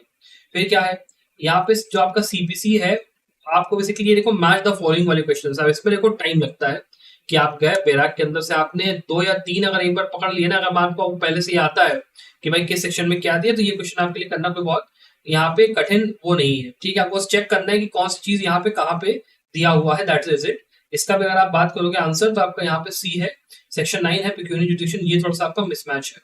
उसके बाद यहाँ पे जो लिमिटेशन पीरियड होता है एक्सपेडिशन जुडिशियल सूट्स के लिए, वो किस पर्टिकुलर उसमें दिया हुआ है, स्पेसिफिकली आके किस सेक्शन में दिया हुआ है भाई ये हमें बता दो। तो इसका भी जो आंसर है वो आपका है सी, 12 महीने का यहाँ पे ये होता है, सिंपल सी बात है। फिर अगला जो आपका क्वेश्चन है वो ये कहता है कि जो चीफ जुडिशियल मजिस्ट्रेट होता है वो यहाँ पे इम्प्रिजनमेंट का सेंटेंस पास कर सकता है कितने अपने टाइम के लिए, सीधा सीधा ये पूछा गया। तो इसका भी जो आपका आंसर है वो है आपका कि आप जो है नॉट एक्सीडिंग 7 ईयर्स यहीं तक का अपना ये पास कर सकते हो। फिर अगला क्या है कि हार्बर अगर आप कर रहे हो एक ऑफेंडर को जो कि एस्केप हो गया था कस्टडी में से, या फिर जिसका एप्रीहेंशन था कि हमें ऐसा वो है, तो ये बेसिकली किस पर्टिकुलर उसमें आईपीसी के सेक्शन में डील ये अपना होगा। 24वां क्वेश्चन है आपका, इसका आंसर आपका ये हो गया बी, 214 में डील होता है। फिर अगला क्वेश्चन है कि जो मैक्सिमम एक्टस नॉन फैसिलिटी, इसका मतलब क्या होता है भाई ये बता दो। तो मैक्सिमम वाला क्वेश्चन अगर आपको आता है तो आप कर लोगे, ऑब्वियसली बात है। इसका आंसर अगर हम लोग बात करें तो ए है कि there can be no crime without a guilty mind, simple सी बात है।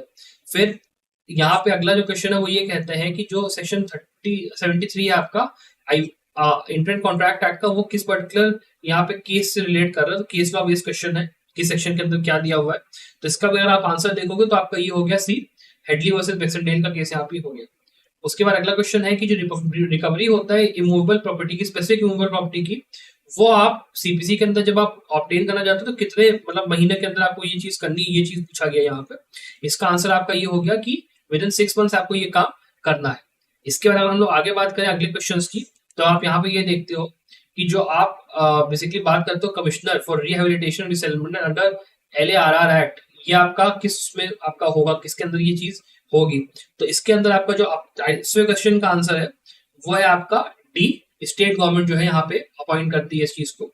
फिर क्या है, एक जो बॉन्ड होता है अंडर सेक्शन 109 ऑफ सीआरपीसी, जो इसको कि हम लोग एज अ सिक्योरिटी बनाते हैं फॉर गुड बिहेवियर, ये सब एग्जीक्यूट जो है जब आप करते हो तो जो मतलब किस जो आपका टाइम पीरियड होता है वो आपका क्या होता है, उसकी बात यहाँ पे जब हो रही है तो उसका आपका यहाँ आंसर हो गया 1 साल की चीज की जाती है। फिर यहाँ पे अगला दिया हुआ है कि जो मैक्सिमम लिमिट होती है ₹500 की, जो कि अगर मान लो पे नहीं कर पा रहा बंदा कोई 125 मेंटेनेंस के अंदर, इस चीज को रिमूव कहाँ पे किया गया, किस साल बेसिकली इसको रिमूव कर गया ₹500 वाली मैक्सिमम लिमिट को। तो इसका आपका जो आंसर है वो है आपका सी, 2001 में इस चीज को रिमूव किया गया था सीआरपीसी में से।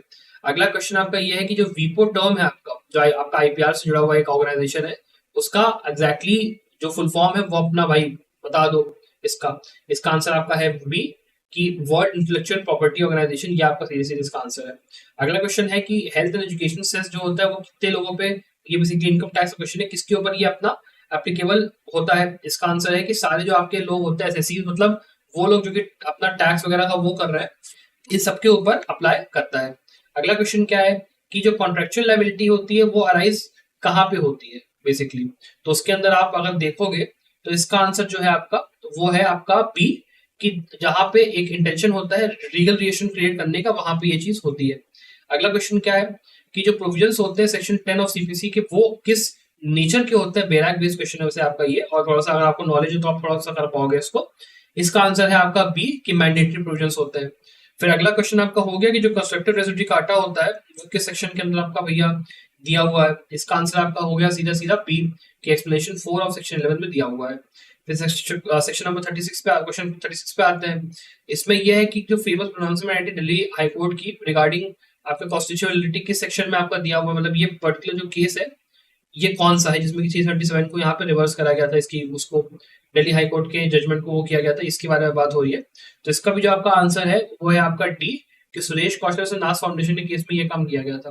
फिर जो रेफरेंस यहाँ पे है आर्बिट्रेशन का, जो कि यहाँ पे दिया हुआ है आर्बिट्रेशन कंसिलिएशन एक्ट के अंदर, वो किस सेक्शन में आपका दिया हुआ है ये बता दो भाई हमको। आंसर इसका हो गया कि भैया देखो सेक्शन नंबर 8 के अंदर ये चीज दी हुई है।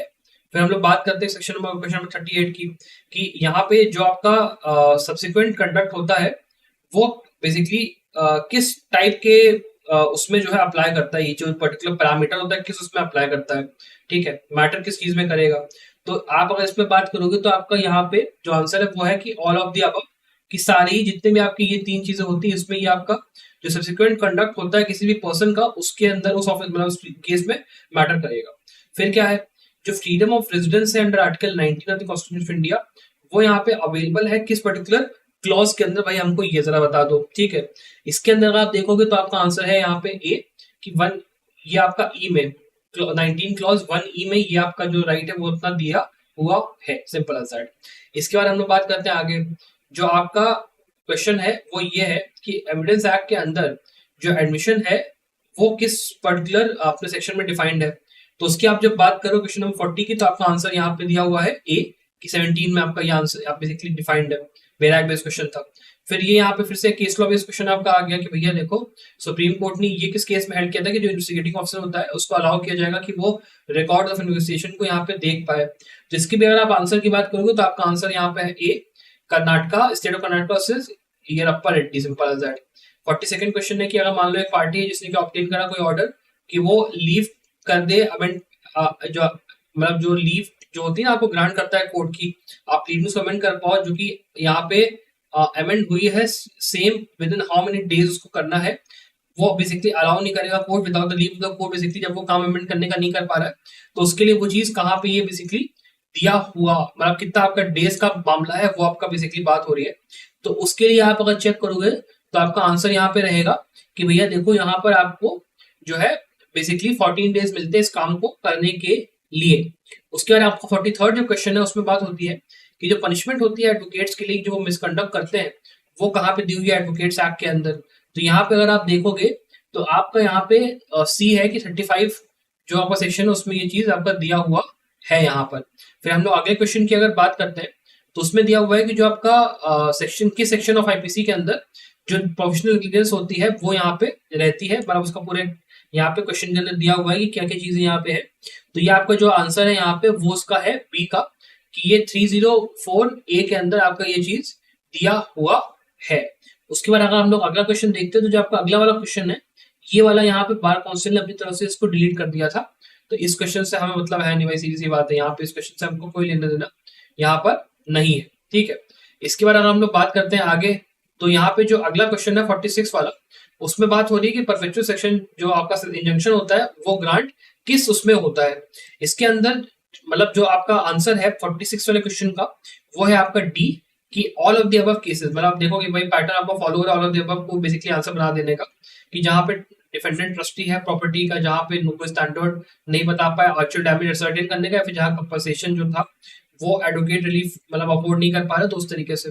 उसके बाद ये सारी चीजें बेसिकली हो गई। उसके बाद जो एक एडवोकेट होता है क्या वो अंडर ऑब्लिगेशन होता है रूल ऑफ लॉ के, वाला पूरा क्वेश्चन दिया हुआ है किस, मतलब एक पूरी आपको लाइन दे दी, आप बता दो भैया किस केस के अंदर ये चीज कही गई थी, ये बेसिकली आपसे पूछा गया है क्वेश्चन नंबर 47 के अंदर। इसका आंसर है आपका बी, ये आपका LD Jaikwal versus state of UP के केस में बोला गया था। क्वेश्चन नंबर 48 को देखते तो इसमें देखिए आपको बताया गया है कि जो आपका सेक्शन 8 है कंपनीज एक्ट के अंदर वो किस टाइप के मतलब किस प्रोविजन को यहाँ पे कंटेन करता है। बेरा बेस्ड क्वेश्चन है आपका ये सीधा सीधा। इसका आंसर है आपका P, formation of companies with charitable object जो होता है इसको ये सेक्शन 8 यहाँ पे होता है। इसके बाद अगला क्वेश्चन भी आपका देखिए इसी का है कंपनीज एक्ट का, जो वेरिफिकेशन होता है रजिस्टर्ड ऑफिस का वो आपको रजिस्ट्रार को कितने दिनों में यहाँ पे फर्निश करना है with in the day of जो आपका इनकॉर्पोरेशन हुआ उसके टाइम पीरियड की बात करिए। आंसर यहाँ पे आपका इसका है ए, 30 डेज आपका टाइम होता है। फिर अगला जो क्वेश्चन है आपका वो है आपको क्वेश्चन नंबर 50, जहाँ पे आप लोग को बात बेसिकली पूछा गया है कि जो साइबर लॉज होता है वो किस चीज से डील करता है। ये जो आपका देखिए क्वेश्चन ना ये आपका थोड़ा सा ऐसा है कि आपको अगर पता है इसका आंसर तो आप कर पाओगे, वरना थोड़ा सा आपको साइबर लॉ बेसिकली पता होना चाहिए इसके लिए, ठीक है। इसका आंसर भी आपका देखिए ऑल ऑफ दी अबव यहाँ पे सीधे पैटर्न वही फॉलो हुआ है आपका। अब ये आपका जो अगला क्वेश्चन है आपका लेबर लॉ का क्वेश्चन है कि भाई जो एक रेलवे एम्प्लॉई है जिसको कि इंजरी के थ्रू उसका वो हो गया वो किसके थ्रू गवर्न यहाँ पे अपना होता है। इसका आंसर आपने यहाँ पे समझोगे सीधा सीधा एम्प्लॉय कॉम्पनसेशन एक्ट के थ्रू आपका है। और इसके पहले भी अगर आप याद करोगे तो एक क्वेश्चन में यही सेम चीज थोड़ा सा सेम वर्ड पूछा गया था इसी पेपर में। फिर जो मिनिमम अमाउंट है कंपनसेशन जो कि एम्प्लॉय कंपनसेशन एक्ट के अंदर यहाँ पे पेबल होता है वो भाई अपना कितना है बता दो, ठीक। इसके अंदर अगर आप आंसर चेक करोगे तो आपका आंसर यहाँ पे ये है सी, कि 1,40,000 रुपए आपको यहाँ पे भरने हैं। ये भी आपका बेरा डिस्कशन था। फिर एक कंपनी जो कि विश ये करती है कि भाई हम लोग यहाँ पे इंश्योर कर पाए कि हमारा कोई जो है लोगो किसी और की उसकी तरह ना हो, वो चीज क्या है उनका लोगो बेसिकली कैसे मतलब किस आईपी के उसके अंदर ये आता है। तो इसका आंसर आपका अगर आप देखोगे तो पी है कि ये ट्रेडमार्क आपका होता है, कि जो एक ट्रेडमार्क है वो आपका एक लोगो के तौर पे रहता है। फिर आपका जो सेक्शन आपका वो कौन सा है आर्बिट्रेशन एक्ट के अंदर जो कि डील करता है कि कमिटमेंट ऑफ आर्बिट्रेशन प्रोसीडिंग कब से हो रही है। कि अब भाई मेरा एक क्वेश्चन आपका सीधा सीधा है, इसके अंदर मेरा आप देखोगे तो आंसर आपका बी है सेक्शन नंबर 21। फिर आपका आ जाता है सेक्शन क्वेश्चन नंबर 55 की जो सीआरपीसी है उसके अंदर जो इन्फॉर्मेशन होती है कि जो रेप यहाँ पे हुआ है उसकी मतलब जो रेप विक्टिम जो यहाँ पे अपनी इन्फॉर्मेशन दे रही है वो किसको देगी। तो इसका भी अगर आप आंसर चेक करोगे तो ये आपका रहेगा डी, की जो वुमेन पुलिस ऑफिसर होती है या फिर कोई जो वुमेन ऑफिसर होती है ये उसी के द्वारा किया जा सकता है, किसी और के द्वारा नहीं किया जा सकता है। फिर अगले क्वेश्चन में आपको सीआरपीसी का है कि जो यहाँ पर सीआरपीसी के अंदर जो आपके समन्स होते हैं उसका क्या बेसिकली नेचर होता है। तो यहाँ पे इसका आंसर आपका यहाँ पे सी है कि जो समन्स होते हैं वो यहाँ पे आइदर फॉर अपेयरेंस या फिर प्रोड्यूसिंग ऑफ डॉक्यूमेंट जो होते हैं उनके लिए यहाँ पे करवाया जाता है। फिर आप अगर क्वेश्चन नंबर 57 के ऊपर आते हो तो इसमें ये दिया हुआ है कि जो हर पर्सन होता है जो कि एक मेंबर है डिफेंस सर्विस का या जो सिविल पोस्ट होल्ड कर रहा है यूनियन के अंदर, वो जब वर्क कर रहा था एट द प्लेजर ऑफ किस बंदे के वो यहाँ पर वर्क कर रहा है, तो इसका आंसर आपका यहाँ पे हो गया बी कि ये जो बंदा है प्रेसिडेंट के उसमें वर्क कर रहा है। फिर यहाँ पे अगला क्वेश्चन पूछा ये गया है कि जो हिंदू मैरिज एक्ट है उससे रिगार्डिंग जो उसका पर्पज है उसके रिगार्डिंग कौन सी स्टेटमेंट प्रूफ कौन से भैया ये बता दो। यहाँ पे 3 ऑप्शन आपको दे दिए गए, 3 आपका बेसिकली जो स्टेटमेंट्स होता है वो दे दिए गए। आंसर अगर आप इसका जानोगे तो इसका आंसर है आपका ये डी वाला की फर्स्ट और थर्ड वाला आपका करेक्ट है। ठीक, फिर जो प्रोविजंस हैं फॉर सेटलमेंट ऑफ डिस्प्यूट जो कि सीपीसी के अंदर आपका होता है आउटसाइड कोर्ट अगर आपको करना है तो वो भैया आपको यहाँ पे कहाँ पे दिया हुआ है, जिसका आंसर आपका सीधे सीधे बी है, सेक्शन 89 में दिया है। फिर इंडियन एविडेंस एक्ट फोर्स में कब आया, इसके ऊपर क्वेश्चन यहाँ पे पूछा गया है, तो इसका आंसर अगर आप देखोगे तो आपका हो गया डी 1 सितंबर 1872 में आया था। फिर जो आपका 315 सेक्शन है आपका इंडियन कॉन्स्टिट्यूशन का, वो यहाँ पे क्या कहता है, बिना क्वेश्चन है आपका सीधा सीधा, इसका आंसर जो है आपका वो है आपका यहाँ पर जो है सी वाला कि फर्स्ट और सेकंड जो दोनों स्टेटमेंट्स है कहीं ना कहीं वो दोनों ही सही है इस पॉइंट ऑफ व्यू से। फिर अगला क्वेश्चन क्या है कि जो आपका प्राइवेट आपका पर्सन होता है उसको अरेस्ट यहाँ पे बेसिकली जब वो करता है तो वो किस टाइप के उसके लिए कर सकता है। ठीक है, तो इसके लिए अगर आप आंसर देखोगे तो आपका जो आंसर है वो आपका बी कि अगर कोई पर्सन नॉन बिलेबल और कॉग्निजेबल ऑफेंस कमिट करता है तो उसके मतलब उसमें वो कर सकता है उसको अरेस्ट। फिर क्या है कि एक जो वारंट ऑफ अरेस्ट होता है वो रिमेन इन फोर्स कब तक रहेगा यहाँ पर, तो उसका भी अगर आप आंसर देखोगे तो वो आपका ये है कि जब तक कि आप उसको कैंसिल नहीं करवा दे रहे हो तब तक वो आपका वैलिड रहने वाला है, इसमें लैप्स होने का कोई चांस नहीं होता है। फिर आपका अगला क्या है कि भाई जो डिप्रिसिएशन होता है उसका इनकम टैक्स एक्ट के अंदर रेट यहाँ पे कितना है, तो उसका आंसर आपका यहाँ पे हो जाता है 20, यहाँ पे बी जो है 20% आपका रेट ऑफ यहाँ पे डिप्रिसिएशन ये आपका रहता है। उसके अगला क्वेश्चन देखिए फिर इनकम टैक्स एक्ट का है कि भैया सेक्शन नंबर 24 के अंदर जो यहाँ पर डिडक्शन होता है वो कितना होता है, तो उसका आंसर यहाँ पे हो गया आपका सी की 3/10 जो एनुअल वैल्यू होती है वो अपना डेप्रिसिएशन के अमाउंट में काउंट होती है। यह जो आपका क्वेश्चन है इसके अंदर आप ये देखोगे कि जो रीजन मतलब बेसिकली स्टेटमेंट आपकी दिया गया ये पूछा गया कि भाई जो ये टेस्ट है आपका ये क्या है, तो इसका आंसर अगर आप बात करते हो तो ये आपका होगा ए कि यहाँ पे ये जो टेस्ट होता है ये आपका सब्जेक्टिव होता है जो कि बेसिकली वो होता है। उसके बाद हम लोग 67 के ऊपर आते हैं। बेसिकली जो पिछला वाला आपका क्वेश्चन है उसका आंसर अगर आप ने ये स्टेटमेंट पढ़ा तो ही आप आंसर कर पाओगे, सीधी सीधी बात है। ये वाला जो आपका ये पूछा गया है स्टेटमेंट ये सेक्शन 11 से आपको जो आर्टिकल 11 से जुड़ा हुआ कॉन्स्टिट्यूशन का जो कि सिटीजनशिप से रिलेटेड होता है उसके अंदर अगर आप देखोगे तो उसका आंसर आपका हो जाता है डी, पार्लियामेंट के अंदर ये चीज होती है। फिर जो प्रोमिसरी एस्टॉपल होता है वो आप किस गवर्नमेंट एजेंसी के अगेंस्ट यहाँ पे लगा सकते हो, किस चीज में डिसाइड हुआ भैया गवर्नमेंट एजेंसी क्या उसमें होता है, तो इसका अगर आप आंसर चेक करोगे तो वो आपका सी हो जाएगा कि ये Purnami oil mills versus state of Kerala का केस था। इसके बाद सेक्शन नंबर क्वेश्चन 69 है, ये जो फ्रस्ट्रेशन ऑफ कॉन्ट्रैक्ट होता है वो भैया किस सेक्शन में प्रोवाइडेड है ये बता दो आप जरा, तो इसका भी आपका आंसर है डी 56 में प्रोवाइडेड है। फिर सेक्शन क्वेश्चन नंबर 70 है कि जो शेड्यूल होता है सेकंड एम्प्लॉय कॉम्पनसेशन एक्ट का तो वो किस चीज से डील करता है भैया ये बता दो, इसका आंसर आपका यहाँ पे हो गया डी कि ये लिस्ट ऑफ इंजरी जो कि डीम्ड है to result in permanent total disability या डिसेबलमेंट उसके ऊपर ही बात होता है।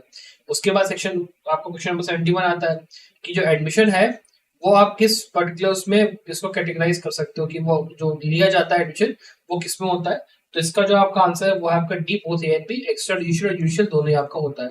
फिर जो आपका ये अगला वाला क्वेश्चन है इसको यहाँ पे हटा दिया गया था बार काउंसिल के द्वारा, तो इसको तो हम लोग को देखना है नहीं भाई, हमसे मतलब है नहीं। अगला क्वेश्चन क्या है कि जो आपका मैक्सिमम है रेस ऑफ लिखते हो उसका मतलब भैया क्या होता है, तो वही मैक्सिमम आपने पढ़ी है, इसका आप आंसर यहाँ पे कर पाओगे पढ़े होने पे कि इसका आंसर आपका वैसे ये आपका the things speak for itself ये आपका आंसर इसमें रहेगा। अगला क्वेश्चन क्या है कि जो कमेटी थी जिसने की क्रिमिनल लॉ अमेंडमेंट एक्ट 2013 को यहाँ पे लाए थे वो लोग, वो किसके द्वारा यहाँ पे आपकी हेडेड थी, तो इसका आंसर जो है आपका ये रहेगा सी, जेएस वर्मा कमेटी जो आपकी थी, जेएस वर्मा जस्टिस जो थे उनके अंडर इस कमेटी को हेड करा गया था और उन्हीं के अंदर जो ये आपका था इसको वो किया गया था। फिर जो आपका अगला क्वेश्चन है उसके अगर आप देखते हो कि ये पूछा गया है कि जो स्कीम है आपकी सीआरपीसी के अंदर उसमें नॉन क्रिमिनल जो आपके नॉन कॉग्निजेबल ऑफेंसेस हैं वो जो है आपके अगर आप देखोगे तो किस उसमें आते हैं, पब्लिक रॉन्ग है प्राइवेट रॉन्ग है, ये दोनों है कि नॉन ऑफ द अबव है भैया ये बता दो सीधा सीधा। तो इसका अगर आप आंसर देखोगे तो आपको मिलेगा इसका आंसर बी कि ये जो है आपका प्राइवेट रॉन्ग आपका होता है आपके इसके हिसाब से। फिर ये वाला जो क्वेश्चन है ये भी आपका बार काउंसिल ने हटा दिया था, ठीक है, तो इसको भी हम लोग उससे मतलब नहीं है। फिर अगला क्वेश्चन जो आपका है कि जो ऑब्जेक्टिव रेजोल्यूशन होता है जो कि अडॉप्ट करा गया था कॉन्स्टिट्यूएंट असेंबली के द्वारा, वो किसके द्वारा ड्राफ्ट किया गया था यहाँ पे। इसका आंसर भी आपको सीधा सीधा है कि जवाहरलाल नेहरू ने उस चीज को ड्राफ्ट किया था। फिर क्या है, जो राइट टू प्रॉपर्टी है आपका, वो यहाँ पे एलिमिनेट करी गई थी किस पर्टिकुलर प्रेसिडेंट के टेन्योर में। थोड़ा सा जीके बेस आप कहोगे क्वेश्चन ये आपके हैं यहाँ पे, वैसे थोड़ा सा मतलब पॉलिटिक्स से जुड़े हुए क्वेश्चन हैं आपके। इसके अंदर अगर आप बात कर रहे हो तो आपका आंसर होगा यहाँ पे डी की मुरारी देसाई की टर्म में ये काम हुआ था। फिर क्या है कि जो एक अक्यूज है वो जो है प्रोड्यूस करेगा यहाँ पे अपना शेयर, जो कि बेसिकली अपने जो उसने रिसीव करा था रॉबरी के टाइम पर। ये जो मतलब ये पूरी जो लाइन है ये किस उसमें पॉलिटिक्स उसमें एडमिसिबल होगी या फिर नहीं होगी, तीन आपको स्टेटमेंट्स दे दिए गए और इन स्टेटमेंट्स का अगर आप आंसर चेक करोगे तो यहाँ पे आपका जो आंसर है वो है आपका डी की ऑल ऑफ दी अबव। यहाँ पे जो चीजें हैं यहाँ पे जो स्टेटमेंट दिए हुए हैं वो आपके यहाँ पे क्वेश्चन के हिसाब से सही है। फिर आपका क्वेश्चन नंबर 80 आता है कि जो आपका रूल है स्ट्रिक्ट लायबिलिटी का वो किस पर्टिकुलर यहाँ पे जो आपका जजमेंट है उसके ऊपर यहाँ पे बेस्ड है। तो इसका आंसर है आपका सी, रैलगन वर्सेस फ्लेचर के केस में यही आई थी। फिर 81 क्वेश्चन की बात कर रहा हूँ, जो रूल ऑफ लॉस अपॉर्चुनिटी है वो किस पर्टिकुलर उसमें ले डाउन किया गया था, भाई ये बता दो। तो उसका आंसर है यहाँ पे ये डेविस वर्सेस मान का केस था। फिर क्या है यहाँ पे क्वेश्चन नंबर अपना 82 के अंदर यहाँ पे एक लाइन आपको दे दी गई, फिर पूछा कि भाई किस केस में ये आया था, हिंदू मैरिज एक्ट। ये हिंदू जो आपका लॉ है उसमें से ये जुड़ा हुआ है, मैरिज एक्ट नहीं हिंदू लॉ से जुड़ा हुआ आपका ये क्वेश्चन है। इसके अंदर आप आंसर चेक करोगे तो आपका आंसर यहाँ पे है सी, सेसी अम्मल वर्सेस थाइयो अम्मल केस में ये चीज आई थी। इसके बाद जो आपका अगला क्वेश्चन है उसको अगर आप देखते हो तो एक जो प्लेट होती है वो जब ऑर्डर 4 रूल 1 में यहाँ प्रेजेंट की जाती है तो वो कितने से कॉपीज देने होते हैं उसकी बेसिकली यहाँ पे क्वेश्चन पूछा। बेराक बेस आपका ये सीधे सीधे क्वेश्चन है। इसका अगर आप आंसर यहाँ पे देखोगे तो आपका आंसर है यहाँ पे बी की डुप्लीकेट उसमें ये आपका होना चाहिए। अगला क्वेश्चन यहाँ पे हमारे मतलब का है नहीं बिकॉज इसको यही बार काउंसिल ने वो कर दिया। फिर जो आपका अगला क्वेश्चन है वो है आपका क्वेश्चन नंबर 85 की जो डिग्री पास होती है अगेंस्ट यहाँ पे यूनियन ऑफ इंडिया फिर जो स्टेट, वो यहाँ पे ऑफिशियल कैपेसिटी जो होता है बेसिकली 82 के अंदर वो यहाँ पे इशू किस उसमें की जाएगी। तो इसका अगर आप बात कर रहे हो तो इसका जो है आपका आंसर होगा ए यहाँ पे कि 3 months on date of degree यहाँ पे उसको पास किया जाएगा। फिर आपका जो अगला क्वेश्चन है वो है आपका 86। इसके अंदर ये पूछा गया कि इसमें से कौन सी ऐसी डेट है जिसमें कि ऑपरेशन में आया था हिंदू मैरिज एक्ट। इसका यहाँ पे अगर आप आंसर देखोगे तो आपका आंसर रहेगा यहाँ पे ए कि 18.1955 को ये आया था। फिर क्वेश्चन नंबर 87 की आप बात करते हो तो उसमें ये पूछा गया कि जो प्रॉपर्टीज है बेसिकली यहाँ पे दिया हुआ ये कौन कौन सी हिंदू सेक्शन एक्ट के अंदर यहाँ पे सेक्शन 30 के अंदर आती है, गवर्न क्या क्या होता है यहाँ पे। तो इसके अंदर आप अगर आंसर देखोगे तो आपका डी रहेगा कि जितनी आपकी ये सब चीजें दी है सबकी सब यहाँ पे आएंगे उसके अंदर। अगला क्वेश्चन फिर क्या है कि जो मिनिमम लिमिट ऑफ मेंबर्स कितना है स्टेट बार काउंसिल के अंदर कितने हो सकते हैं उसका यहाँ पे बात की जा रही है। तो वो भी आपका सी है कि 25 बंदे ही हो सकते हैं, उसके आगे नहीं हो सकता। फिर ये पूछा कि स्पेसिफिक लीव एक्ट के अंदर भैया बता दो कितने चैप्टर और कितने सेक्शंस आपके दिए हुए हैं, पूछा। इसका आंसर आप बात करोगे तो डी है 8 चैप्टर और 44 सेक्शन आपके दिए हुए हैं। फिर जो आपका फ्रेज है PIL file a PIL of assembly in public interest but in fact to serve personal और प्राइवेट इंटरेस्ट, इसका मतलब क्या है आपको ये बताना है। तो इसका अगर आप आंसर चेक करोगे तो ये आपका है डी कि आप जब फाइल करते हो पीआईएल तो ये यहाँ पे पब्लिक इंटरेस्ट होना चाहिए बट अगर इनके प्रोटेक्शन ऑफ प्राइवेट इंटरेस्ट में तो वो चीज वो नहीं होगी। फिर यहाँ पे ये सेक्शन नंबर 91 में क्वेश्चन आपको पूछा गया कि जो फाइलिंग होती है प्लस पीआईएल का उसका रिजल्ट यहाँ पे क्या होता है, कोड यहाँ पे क्या यहाँ पे बेसिकली उसका इम्पैक्ट क्या होता है बेसिकली उसके ऊपर बात यहाँ पे हो रही है। तो इसका आंसर यहाँ पे है डी कि बैकलॉग बढ़ता है, वेस्टेज होता है और अवेलेबिलिटी ऑफ टाइम जो होता है जेन्युइन केस को सुनने के लिए वो कोर्ट के पास रह नहीं जाता है। तो ये आपका कहना कि ऐसा क्वेश्चन जो कि थ्योरेटिकल है और काफी हद तक गेस आप मार सकते थे, इसमें कोई दिक्कत नहीं थी। फिर क्वेश्चन नंबर 92 यहाँ पे आपका आता है, इसके अंदर आपको एक पूरा इलस्ट्रेशन दे दिया गया, फिर आपसे ये पूछा गया कि भाई ये पर्टिकुलर जो चीज है वो कहाँ पे सही होगी। इसका अगर आप आंसर की बात करोगे तो वो है आपका ए सीधा सीधा, ठीक है, सेक्शन 98 से जुड़ा हुआ ये बेसिकली है आपका बेसिकली क्वेश्चन जो था बेराक बेसिकली बेस हो गया ये आपका।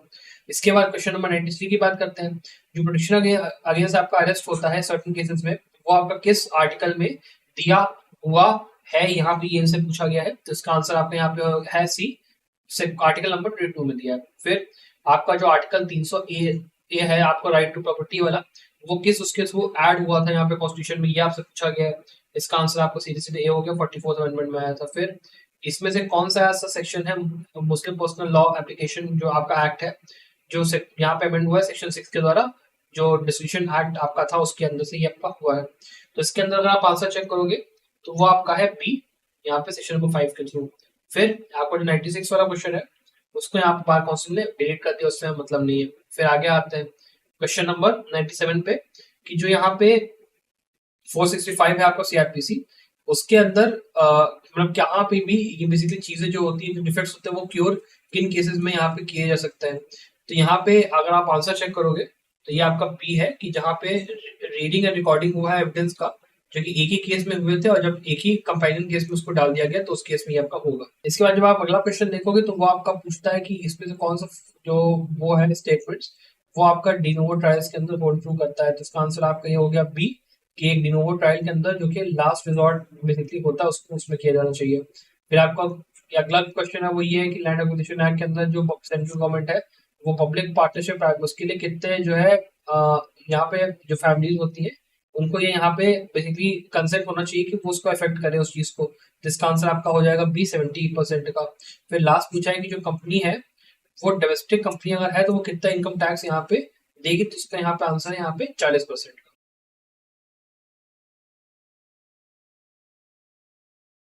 चलिए हम डिस्कस कर लेते हैं ऑल इंडिया बार का 17 पेपर को भी। यहाँ पे पहला क्वेश्चन आपका देखोगे कि कॉन्स्टिट्यूशन ऑफ इंडिया का टाइटल कहाँ पे लेट डाउन है, तो वो आपका आंसर है डी 393 के अंदर आपको ये मिलता है। उसके बाद दूसरा क्वेश्चन है कि आपके जो प्रोविजन फंडामेंटल राइट्स थे वो किस पार्ट ऑफ द कॉन्स्टिट्यूशन में दिए हैं, तो इसका आंसर आपका हो गया पार्ट 3 कॉन्स्टिट्यूशन में सीधा।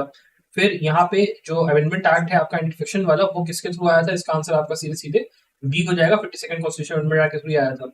अगला यहाँ पे है कि सुप्रीम कोर्ट ने किस केस में ले डाउन किया था कि भाई जो लॉ होता है अगर वो आपका कॉन्स्टिट्यूशन अमेंडमेंट अगर है तो वो लॉ होगा with the meaning of article 13 + 2, और उसको हम लोग पॉइंट डिक्लेयर कर सकते हैं। तो इसका आंसर है आपका डी, गोरखनाथ के केस में ये हुआ था। फिर अगला क्वेश्चन है कि यूसीसी क्या है आपका, तो वो आपका आंसर होगा B, directive principle of state policy. फिर अगला क्वेश्चन था कि as per article 16 no citizen, इसके अंदर आपको basically fill in the blanks करना है। इसका अगर आप आंसर देखोगे तो आंसर आपका यहाँ पे ए होगा। फिर मिनिमम नंबर ऑफ जजेस जो आपको चाहिए फॉर द पर्पस ऑफ कि किसी क्वेश्चन ऑफ लॉ को इंटरप्रिटेशन अगर होना 143 के अंदर कितना आपको चाहिए रेफरेंस के लिए, तो वो आपका जो है आपका आंसर हो जाएगा यहाँ पे टी, 5 जज आपको चाहिए। उसके बाद अकॉर्डिंग टू आर्टिकल 300 ए यहाँ पे जो है किस पर्सन को डिप्राइव नहीं करना जाएगा अपना जो प्रॉपर्टी का है उसके हिसाब से ये चीज है। तो उसके अंदर अगर आप देखोगे तो उसका आपका आंसर आपका है ए, नो पर्सन का। ठीक। फिर अगला क्वेश्चन है कि which of the following is not a law under article 13, सीधा सीधा यहाँ पे पूछ लिया गया है। उसके बाद इसके अंदर आप देखोगे आंसर आपका यहाँ पे रहेगा डी, नन ऑफ दीज, इसमें आपका लॉ के उसमें नहीं आएगा। फिर आपका है कि which of the following schedules deals with the union state and concurrent list, आपको यहाँ पे पूछ लिया गया। तो इसका जो आपका आंसर है वो आपका सीधे सीधे ए रहेगा कि 7th शेड्यूल में ये सब चीजें दी हुई है। फिर अंडर आर्टिकल सेक्शन 82 83 आपको जो आईपीसी का है वो पनिशबल होते हैं जब किसी चाइल्ड के उसमें, तो उसमें आपका ये पूछा गया है कि जो सेक्शन के अंदर लैंग्वेज है वो आपकी बेसिकली क्या दी हुई है। तो इसका आंसर आपका यहाँ पे बी होगा कि जो 7 साल से कम का है पर 12 साल से ऊपर का है, सिंपल। इसके अंदर यहाँ पे 2 एसेंशियल बता दो भाई पीनल लाइबिलिटी की, आपसे पूछा गया थोड़ा सा, ये आपका कॉन्सेप्ट वाला क्वेश्चन हो गया। इसका आंसर आपका यहाँ पे सी हो गया, guilty mind and not act. फिर provision of right to defence जो है किसके अंदर आपका दिया हुआ है, किन आपके सेक्शन की में दिया हुआ है, तो इसका आंसर आपका हो जाएगा सीधे सीधे बी। यहाँ पर आपका 96 से लेके 106 के अंदर आपका ये चीज दिया हुआ है। फिर 14 पे हम लोग आते हैं कि जो कंसेंट होता है वो वायलेट कब नहीं होगा, सेक्शन 90 के अंदर। तो इसका आंसर भी आपका आप सीधे सीधे देख सकते हो कि आपका डी होगा, ऑल ऑफ दी अबव। यहाँ पे फिर से वही पैटर्न रिपीट होते हुए आपको दिख रहा होगा कि ऑल ऑफ दी अबव, मतलब ऑल ऑफ दीज भी है, यहाँ पे कहने का आंसर होता ही होता है। 15 वाला फिर हम लोग बात करते हैं कि जो डेथ ऑफ अ चाइल्ड होता है मदर्स वूम के अंदर is not homicide displayed under which particular explanation of which particular section of I, मतलब ये आपका आईपीसी का दिया हुआ है। जिसके अंदर अगर आप इसका आंसर देखोगे तो आपका ये बी है, एक्सप्लेनेशन 3 ऑफ 299। फिर पनिशमेंट फॉर डेफमेशन, यहाँ पे सिंपल इम्प्लीमेंट होता है, टर्म को यहाँ पे पूछा गया कितनी आपकी यहाँ पे होती है, इसका आंसर आपका यहाँ पे ए हो गया, 2 साल का। फिर जो असॉल्ट या क्रिमिनल फोर्स होती है to women with intent to outrage modesty, यहाँ पे किस टाइप का ये ऑफेंस आपका होता है ये पूछा गया। इसका आंसर आपका सी हो गया, कॉग्निजेबल है, नॉन अवेलेबल। फिर ए places men with firearms at outlets of building and tell Z that they will fire at Z if Z attempts to leave the building, building छोड़ोगे तो मार दूंगा गोली। तो ये किस चीज का, ये आपका ऑफेंस जो है किस चीज का ये एग्जांपल हो गया। इसका आंसर है रॉकफुल कन्फाइनमेंट, आपका ये भी आपका इलस्ट्रेशन बेस्ड क्वेश्चन आप कह सकते हो गया। फिर जो प्रोविजंस है आपके प्री बार्गेनिंग के under chapter 21A of CrPC वो एप्लीकेबल होंगे किस पर्टिकुलर यहाँ पे ऑफेंसेस में, जहाँ पे बच्चा जो है कितने साल से कम का, ये पूछा गया यहाँ पे। इसका अगर आप देखोगे तो आपका आंसर यहाँ पे है बी 14 साल। फिर सेक्शन 125 जो सीआरपीसी का है उसके अंदर secular character was observed in the following cases, ये पूछा गया भाई आपका यहाँ पे मेंटेनेंस के पॉइंट ऑफ व्यू से। तो इसके अंदर आपका जो केस था वो आपको बता रहा है, इसका आंसर आपका सी है कि मोहम्मद अहमद उसे शाहबानो बेगम के केस में ये हुआ था। फिर आपका पावर किसके पास होती है समरी ट्रायल को वो करने की, ठीक है। तो इसके अंदर भी अगर आप देखोगे तो आपका आंसर यहाँ पे हो जाएगा D, all of these above, मतलब तीनों के पास ये पावर अपनी होती है। फिर क्या which following section deals with the process to compel appearance under CrPC 1973, ये पूछ लिया गया आपसे। इसके अंदर अगर आप देखोगे तो आंसर आपका होगा ए, 61 से लेकर 90 के अंदर ये आपका रहता है। ये सारे आपके बेरैक बेस्ड क्वेश्चन आपके मिलेंगे आपको, ठीक है। फिर एक ऑफेंस बता दो for which police officer may arrest a person without warrant is known as, किस टाइप का ऑफेंस भाई इसको, ये आपको कहना था, ये आपसे पूछा गया। इसका आंसर आपको यहाँ पे बी है, कॉग्निजेबल ऑफेंस, ऑब्वियस है। फिर in a summary trial case instituted on the complaint where in the summons has been issued to the accused, the non-appearance or death of the complainant shall entail, क्या Intel करेगा ये चीज पूछा गया है।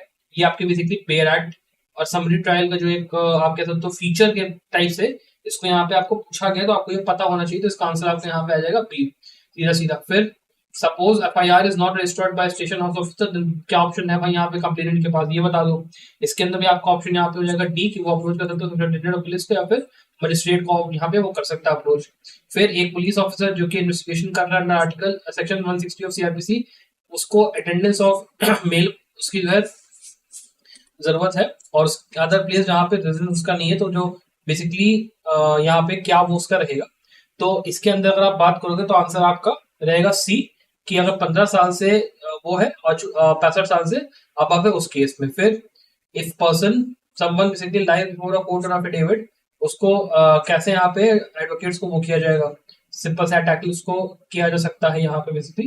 तो इसका अगर आप देखोगे तो इसका आंसर है आपका ए, की पर्जरी की एप्लीकेशन यहाँ पे फाइल हो सकती है। फिर proclamation of a person absconding shall be punish as follows, यहाँ पे आपको 4 ऑप्शन दे दिए गए इसके लिए। और इसके अंदर अगर आप आंसर देखोगे तो आपका आंसर यहाँ पे है डी है, कि सारी के सारी यहाँ पे चीजें करेक्ट है। फिर एक ऑर्डर जो होता है सीपीसी के अंदर जो कि टेम्परेरी इंजेक्शन का होता है, इंजेक्शन का होता है, वो आपका किस ऑर्डर में बेसिकली दोनों चीजें यहाँ पे दी हुई है, ये पूछा गया है। इसके अंदर आप आंसर देखोगे तो आपका रहेगा ये आपका बी, ऑर्डर 39 में दिया हुआ है। फिर ए के अंदर ए जो है प्रिजमैन अहमदाबाद में, बी कैरी आउट करता है बिजनेस अपना दिल्ली में, बी जो है एजेंट अहमदाबाद भेजता है और वहां से ए अपना गुड्स खरीदता है, और ए को रिक्वेस्ट करता है कि वो डिलीवर कर दे वेस्टर्न रोडवेज कंपनी से, ए डिलीवर करता है गुड्स अकॉर्डिंगली अहमदाबाद।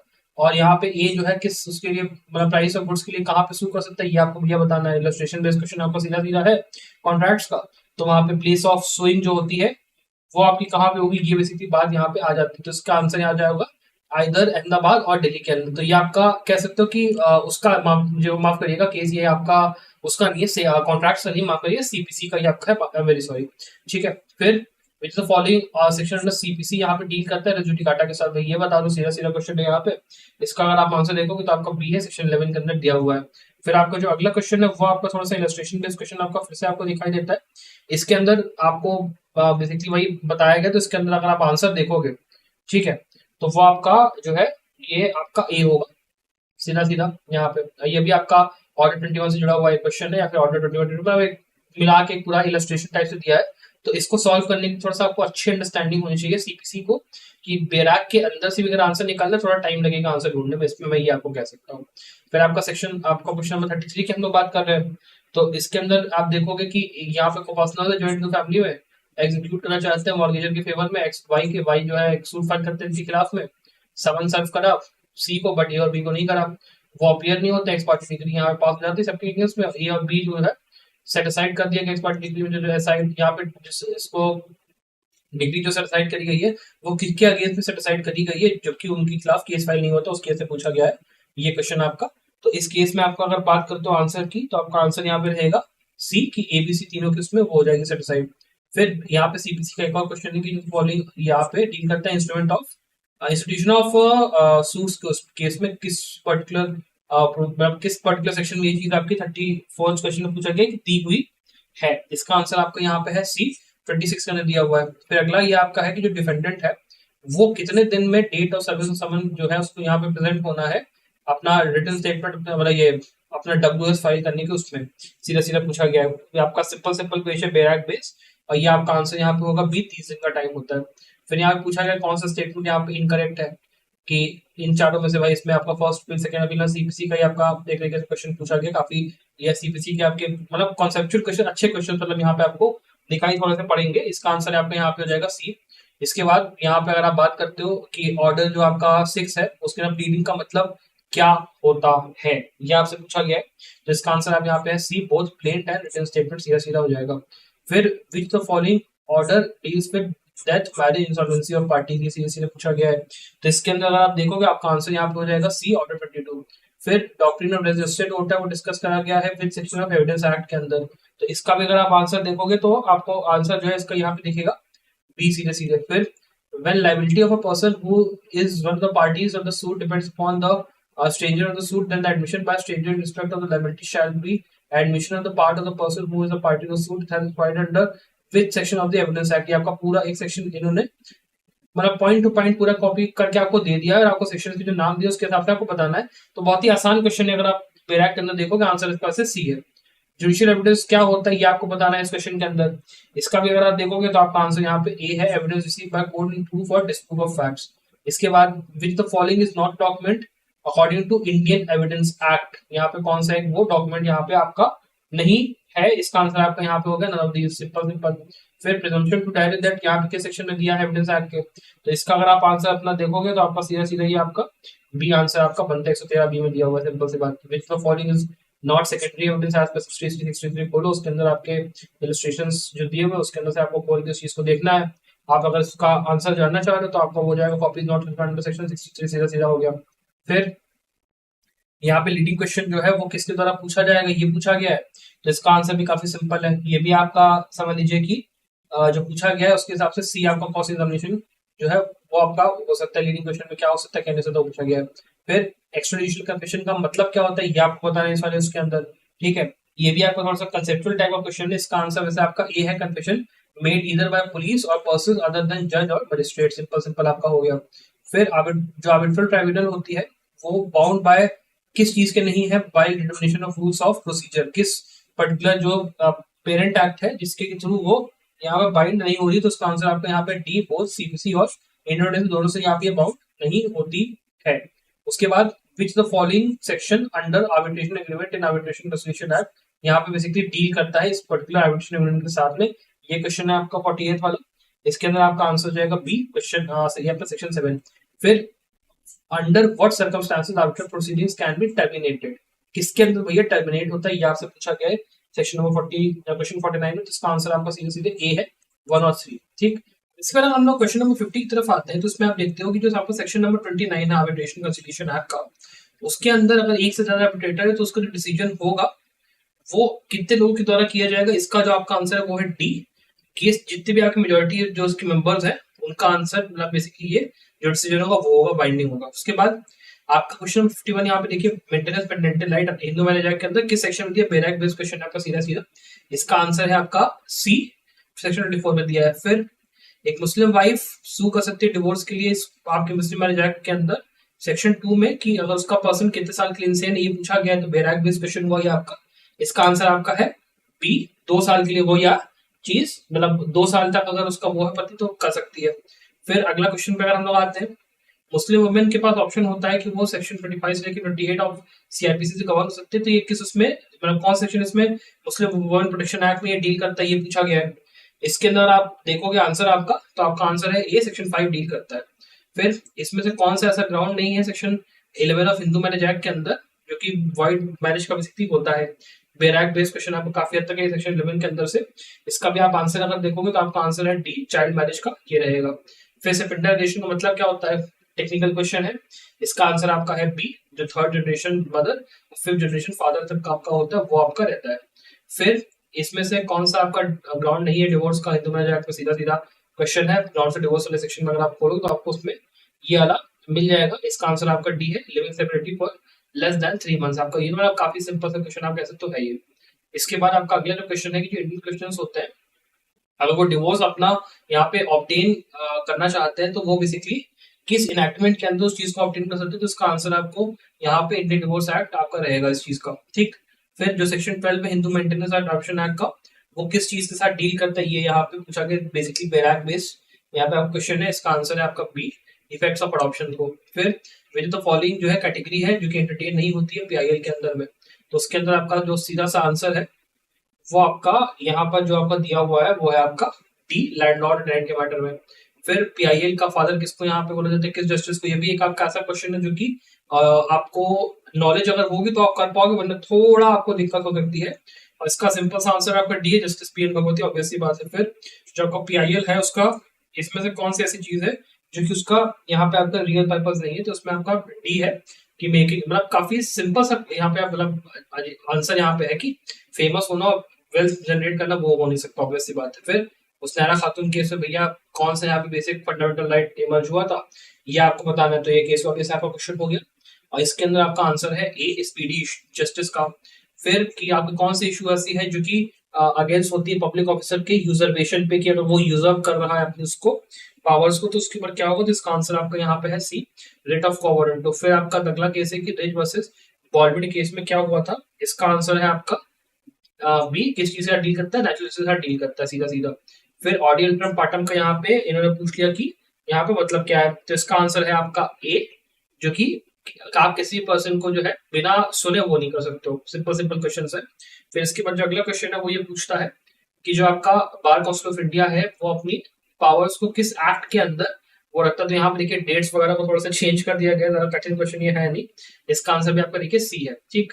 और इसके अंदर फिर आपका अगला क्वेश्चन है कि एक एडवोकेट जो है वाइल प्रैक्टिस करते हुए अगर वो टीच करता है एजुकेशन इंस्टीट्यूशन में जो कि एफिलिएटेड यूनिवर्सिटी के साथ, तो उसके कितने घंटे के आवर्स हैं कि वो एंगेज हो सकता है, ताकि वो मतलब उसका लॉ भी चलता है और टीचिंग भी अगर वो कर रहा है तो वो अपना कर सके, तो उसका आंसर है यहाँ पे आपका बी, 3 घंटे।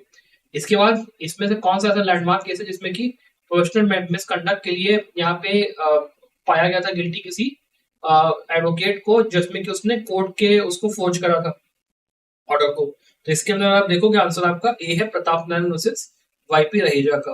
उसके बाद क्या है, अगर एक एडवोकेट है जो कि अग्रीव्ड है डिसिप्लिनरी कमिटी जो स्टेट बार काउंसिल है, जिसने की सेक्शन 35 के अंदर या फिर एडवोकेट जनरल के उसमें प्रेफर करता है अपील यहाँ पे जाने के लिए, तो कितने दिन में वो कम्युनिकेशन ऑफ जो आपका वो रहता है उसके उसमें कर सकता है, ये आपका सेक्शन 35 का इन्होंने पूछा है यहाँ पे आंसर, तो इसका आंसर है आपके यहाँ पे जो सी है, 60 डेज का रहता है। फिर आपकी एक एबीसी कंपनी है जो कि अपने आपको पब्लिक कंपनी बनाती है, कंपनी का क्वेश्चन है, तो उसको यहाँ पे मेमोरेंडम ऑफ एसोसिएशन और आर्टिकल ऑफ एसोसिएशन जो है ऑर्डर करके पास किस तरीके से करने, किस प्रोसीजर के थ्रू करने, ये पूछा गया है। इसका आंसर आपका सीधे सीधे बी है, स्पेशल एडिशन, उसको निकालना। यहाँ पे आपका डॉक्ट्रिन ऑफ लिफ्टिंग या फिर पियर्सिंग ऑफ कॉर्पोरेट वेल किस चीज से एसोसिएटेड, तो आपका आंसर है सीधे सीधे कंपनी लॉ से आपका यहाँ पे ये एसोसिएटेड है। फिर जो आपका एनवायरमेंट प्रोटेक्शन एक्ट है उसकी जो अपील होती है एनजीटी में कहाँ पे लाई करती है, किस सेक्शन के अंदर लाई करती है, ये क्वेश्चन पूछा गया, इसका आंसर यहाँ पे आपका बी है। फिर इसमें से कौन सा ऐसा जो है वो अपना एक फंडामेंटल ड्यूटीज से आपका जो एनवायरमेंट प्रोटेक्शन से डील करती है वो किससे डील करता है, आर्टिकल यहाँ पे सीधे सीधे पूछा गया, तो इसका आंसर आपका यहाँ पे है बी। उसके बाद यहाँ पे जो ए है, मिस्टर ए, उन्होंने कंट्रोलर जो आपका था उनको एक उसमें ऑर्डर में ये कहा कि भाई हम अब यहाँ पे वो है अपीलेट ट्रिब्यूनल में गए होंगे, साइबर अपीलेट ट्रिब्यूनल में मिस्टर जो थे उनका जो अग्रीव जो थे अपने ऑर्डर से वो अपनी अपील इसके बाद कहाँ पे लेके जा सकते हैं, ये चीज यहाँ पे पूछी गई है, तो उसका आंसर है यहाँ पे सी की वो हाईकोर्ट में ही अपना ये जो अपील है साइबर अपीलेट ट्रिब्यूनल की लेके जा सकते हैं। फिर एक मिस्टर एक्स है जो कि इंटेंड कर रहे थे मिस्टर वाई से कि वो एक ओरिजिनेटर है, कि वो मतलब इलेक्ट्रॉनिक यहाँ पे रिकॉर्ड रिसीव होगा अंडर आईटी एक्ट, उसको वो किस तौर पे वो जाने जाएंगे, ठीक है। तो यहाँ पे इसका अगर आप आंसर चेक करोगे तो वो आपका आएगा सी का, कि वो एड्रेसिंग के तौर पे जाने जाएंगे। आईटी एक्ट का क्वेश्चन है basically, minimum number of members जो है रिक्वायर्ड होता है रजिस्ट्रेशन के ट्रेड यूनियन के लिए कितना आपका होना चाहिए, ये पूछा गया, लेबर लॉ का क्वेश्चन है, आंसर है इसका डी, 7 लोग चाहिए आपको। इसके बाद क्या है कि एक text of certified standing order जो होता है जो कि प्रोमिनेंटली पोस्ट होता है एम्प्लॉयर के द्वारा, और उसकी जो लैंग्वेज होती है मतलब मेजोरिटी ऑफ वर्कमैन वो बेसिकली क्या होनी चाहिए, यहाँ पे ये पूछा गया है, तो उसका आंसर है यहाँ पे आपका बी, इंग्लिश यहाँ पे होनी चाहिए। फिर एक पर्सन जो कि अल्टीमेट कंट्रोल रखता है वो अफेयर ऑफ फैक्ट्री एक्ट, उसको यहाँ पे क्या कहा जाता है, उसका नाम क्या होता है, तो उसका नाम है आपका आंसर यहाँ पे ए, ऑक्यूपायर कहा जाता है।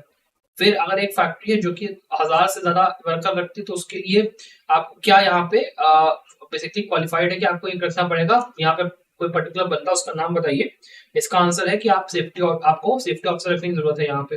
फिर यहाँ पे रोड एक्सीडेंट होता है तो एडवोकेट जो होता है उसका करेक्ट वे क्या है सिचुएशन को अप्रोच करने का। तो सबसे ये आपका एक प्रैक्टिकल क्वेश्चन है, काफी अलग सा क्वेश्चन है थोड़ा सा ये यहाँ पे। और ये प्रोसीजर अगर आप बेसिकली सही से पढ़ के जा रहे हो तो आराम से इसको आप वो कर सकते हो, उसमें कोई दिक्कत नहीं है। थोड़ा सा गेस वर्क यहाँ पे लगता है। इसका लेकिन आंसर यहाँ पे ए है कि भैया पहले एफआईआर होगी, फिर पिटीशन होगी, फिर समन टू इंश्योरेंस कंपनी यहाँ पे भेजा जाएगा। फिर इसके बाद है कि ओबी जैसे बीज मीडियम केस उसमें रिकॉग्नाइज करा गया था केस में।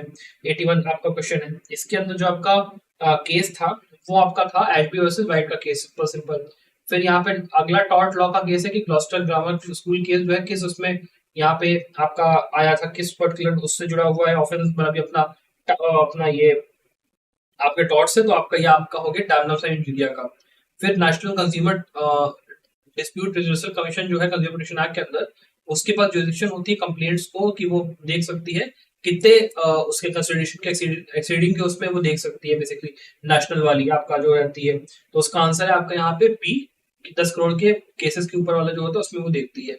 फिर आपका आगे section 41 of consumer protection act जो है उसमें जो अपील होती है डिस्ट्रिक्ट कमीशन की वो किसके पास यहाँ पे लाया करती है, तो इसका आपका आंसर हो गया ए, स्टेट कमीशन के पास।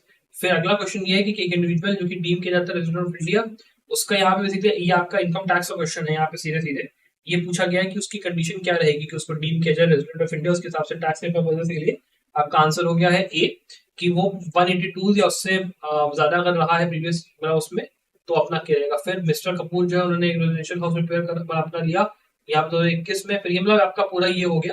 तो इसमें ये बताना है आपको कि जो आपका ये क्वेश्चन इसमें जो टाइप ऑफ इनकम ये है बेसिकली किस हेड के अंदर ये अपनी जाएगी यहाँ पे, तो इसके अंदर आपका ये ए में जाएगा, इनकम फ्रॉम कैपिटल गेन में। फिर एक और यहाँ पे एक क्वेश्चन आपका दिया हुआ है कि भैया पूरा ये आपका फाइनेंशियल ईयर के अंदर पूरा बता दिया। थोड़ा सा लंबा क्वेश्चन है, ठीक है, पर इसका जो आपका आंसर है वो है आपका बी, दिल्ली उत्तर प्रदेश और झारखंड, मतलब यहाँ पे ये हो गया, ठीक है। जीएसटी कहाँ लगाना पड़ेगा इनको। इसके बाद आपका ये है कि जो स्लैब्स होते हैं जीएसटी के रेगुलर टैक्स पे के लिए वो कितने उस पे यहाँ पे पेग करे गए हैं, अगर आप बात करते हो तो इसका आंसर यहाँ पे है सी, 0%, 5%, 12, 18 और 28% सीधा सीधा। फिर यहाँ पे क्वेश्चन नंबर 89 में पूछा गया है कि जो एक बी होता है वो प्रोप्राइटरी न्यूज़पेपर का पब्लिश करता है एक रिक्वेस्ट पे कि लाइबल उसने वो करा है। फिर ए यहाँ पे एग्री करता है इंडेमनिफाई करने की कॉन्सिक्वेंसेस को लेकर, और जितने कॉस्ट वगैरह होते हैं उसको लेकर इनकम खर्च करता है। फिर बी इसको सी को सू कर देता है और कहता है पे करो डैमेज, तुम यहाँ पे इनकम करो जो भी एक्सपेंसेस हुए। तो यहाँ पे 224 ऑफ कॉन्स्टिट्यूशन के अंदर क्या चीज के लिए कौन लाइबल होगा ये आपको बेसिकली डिसाइड करने आपका सिचुएशन बेस्ड क्वेश्चन यहाँ पे इन्होंने अच्छा खासा दिया है। इसका आपका आंसर यहाँ पे होगा ए कि वो लाइबल नहीं है उनको, और यहाँ पे बी जो है इंडेमनिफाई को करेगा। फिर अगला क्वेश्चन जो आप देखते हो कि एक पर्सन है जो कि एजेंट को जो है अपना, जिसको कि एजेंट नेम करा गया प्रिंसिपल बिजनेस एजेंसी के अंदर, तो एक्सप्रेस एम्प्लॉय अथॉरिटी के नाम पे मतलब उसको क्या कहा जाएगा, ठीक है, ये पूछा गया है। इसके अंदर आंसर आपका होगा बी कि एक सब्स्टिट्यूटेड एजेंट ये बंदा यहाँ पे कहलाएगा। उसके बाद अगला क्वेश्चन है कि एक इंजंक्शन का जब सूट होता है तो उसके अंदर जो आपको डिग्री यहाँ पे दी गई है हेयरिंग के अपॉन में जो मेरिट और सूट के उसमें जो डिफेंडेंट है उसको यहाँ पे पर्पली एडजॉइंट यहाँ पे करा गया, जो एक्सप्रेशन ऑफ राइट है या फिर जो कमीशन ऑफ एक्ट है, ये जितनी भी चीजें हैं ये आपके मतलब पूरा एक ये स्टेटमेंट आपको दिया, आपको बताना है कि बेसिकली किस चीज के ऊपर इंजंक्शन किस टाइप का यहाँ पे ये बेसिकली डिफाइन कर रहा है ये पूरी लाइन। इसका आंसर आपका बी है कि परपेचुअल इंजंक्शन की बात यहाँ पे हो रही है। फिर यहाँ पे एक और आपका स्पेसिफिकली का क्वेश्चन मतलब अपना आया है कि ये पर्टिकुलर किस मतलब फिल इन द ब्लैंक वाला क्वेश्चन है आपका, इसका जो आपका आंसर है वो है आपका बी। उसके बाद यहाँ पे फिर आपको एक पूरा बता दिया कि भाई मॉर्गेज का टाइप हमको यहाँ पे थोड़ा सा समझा दो, डैश मार के अपना इन्होंने दे दिया। इसके अंदर आपका आंसर है D, use of actually mortgage है। इसमें पूछा है कि कॉन्ट्रैक्ट विद माइनर का यहाँ पे बता दो कि कौन सा केस यहाँ पे रिलेटेड है, आंसर इसका सी है, मोदी वर्सेस रघुदास घोष का सीधा सीधा 94, काफी आसान क्वेश्चन है। इसके बाद the following is correct with respect to declaratory degrees in specifically fact, आपसे सीधे सीधे पूछा गया है। इसके अंदर आपका आंसर है सी बोथ 34 जो यहाँ पे उसका डिस्क्रिप्शन इन नेचर ये अपना हो गया। फिर यहाँ पे ये पूछा गया है कि कौन सा इसमें नेगोशिएबल इंस्ट्रूमेंट नहीं है as defined by negotiable instruments act 96 के अंदर, ये पूछा गया क्वेश्चन यहाँ पे। तो इसका आंसर यहाँ पे आपका डी है, बिलिंग रिसीट। उसके बाद यहाँ पे अगला क्वेश्चन पूछा गया है कि ये जो पूरा आपका एक्ट है उसके अंदर अप्रोप्रिएट गवर्नमेंट लैंड एक्वायर कर सकती है किस पर्टिकुलर पर्पस के लिए, ये आप बता दीजिए। जो right to fair and compulsory transparency land acquisition representation, मैं पूरा लंबा थोड़ा एक्ट का नाम दिया हुआ है, उसके अंदर आपको यहाँ पे बताना है। इसका आंसर यहाँ पे आपका डी, चारों भी उसमें ये कर सकती है जो आपके दिए हुए हैं उसमें। उसके बाद यहाँ पे एक स्पेसिफाइड पर्सन जो है वो राइट टू मतलब ये जो पूरा एक्ट है इसके अंदर जो होता है इसका मतलब क्या होता है स्पेसिफाइड पर्सन का, ये आपको बताना है। तो इसके अंदर अगर आप देखोगे तो आपका आंसर यहाँ पे है D, all of the above. फिर 99 वाले पे आते हैं कि जो आपका रजिस्ट्रार होता है ट्रेडमार्क्स का, उसका पर्पस क्या होता है ट्रेडमार्क एक्ट के अंदर? तो उसका आंसर आपका है कि वो कंट्रोल करता है जनरल ऑफ पैटर्न, डिजाइन और ट्रेडमार्क्स का। ये होता है, मतलब रजिस्ट्रार बेसिकली कौन होता है, वो यहाँ पे वो हुआ है। और उसके बाद आखिरी क्वेश्चन आपका ये है कि इसमें से कौन सा आपका आईपीआर नहीं है, तो इसमें आपका आंसर है सीधे सीधे हिस्टोरिकल इंडिकेशन आपको यहाँ पे। इन सब में से आपका आईपीआर नहीं, काफी सिंपल क्वेश्चन है यहाँ पे, आप देख सकते हो।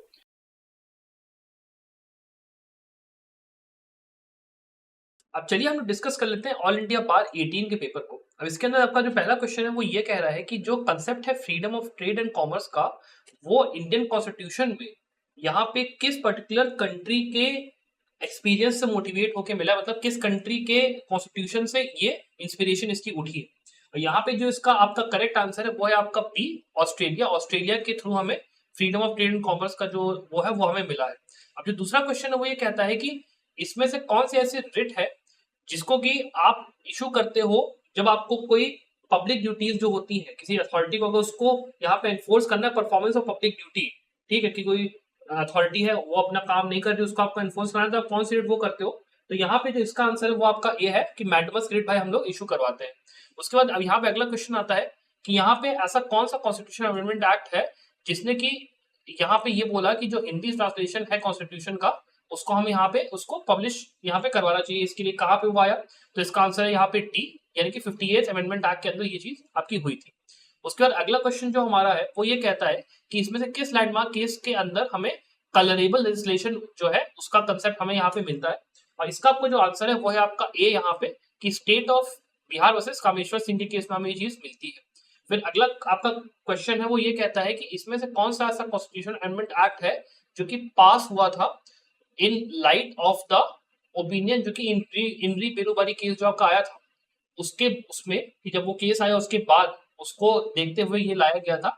तो उसका यहाँ पे आपका आंसर है सी, यानी कि जो आपका 9th कॉन्स्टिट्यूशन अमेंडमेंट एक्ट था उसके उसमें लाया गया था इनरी पेरुबारी का जज ओपिनियन के बाद में।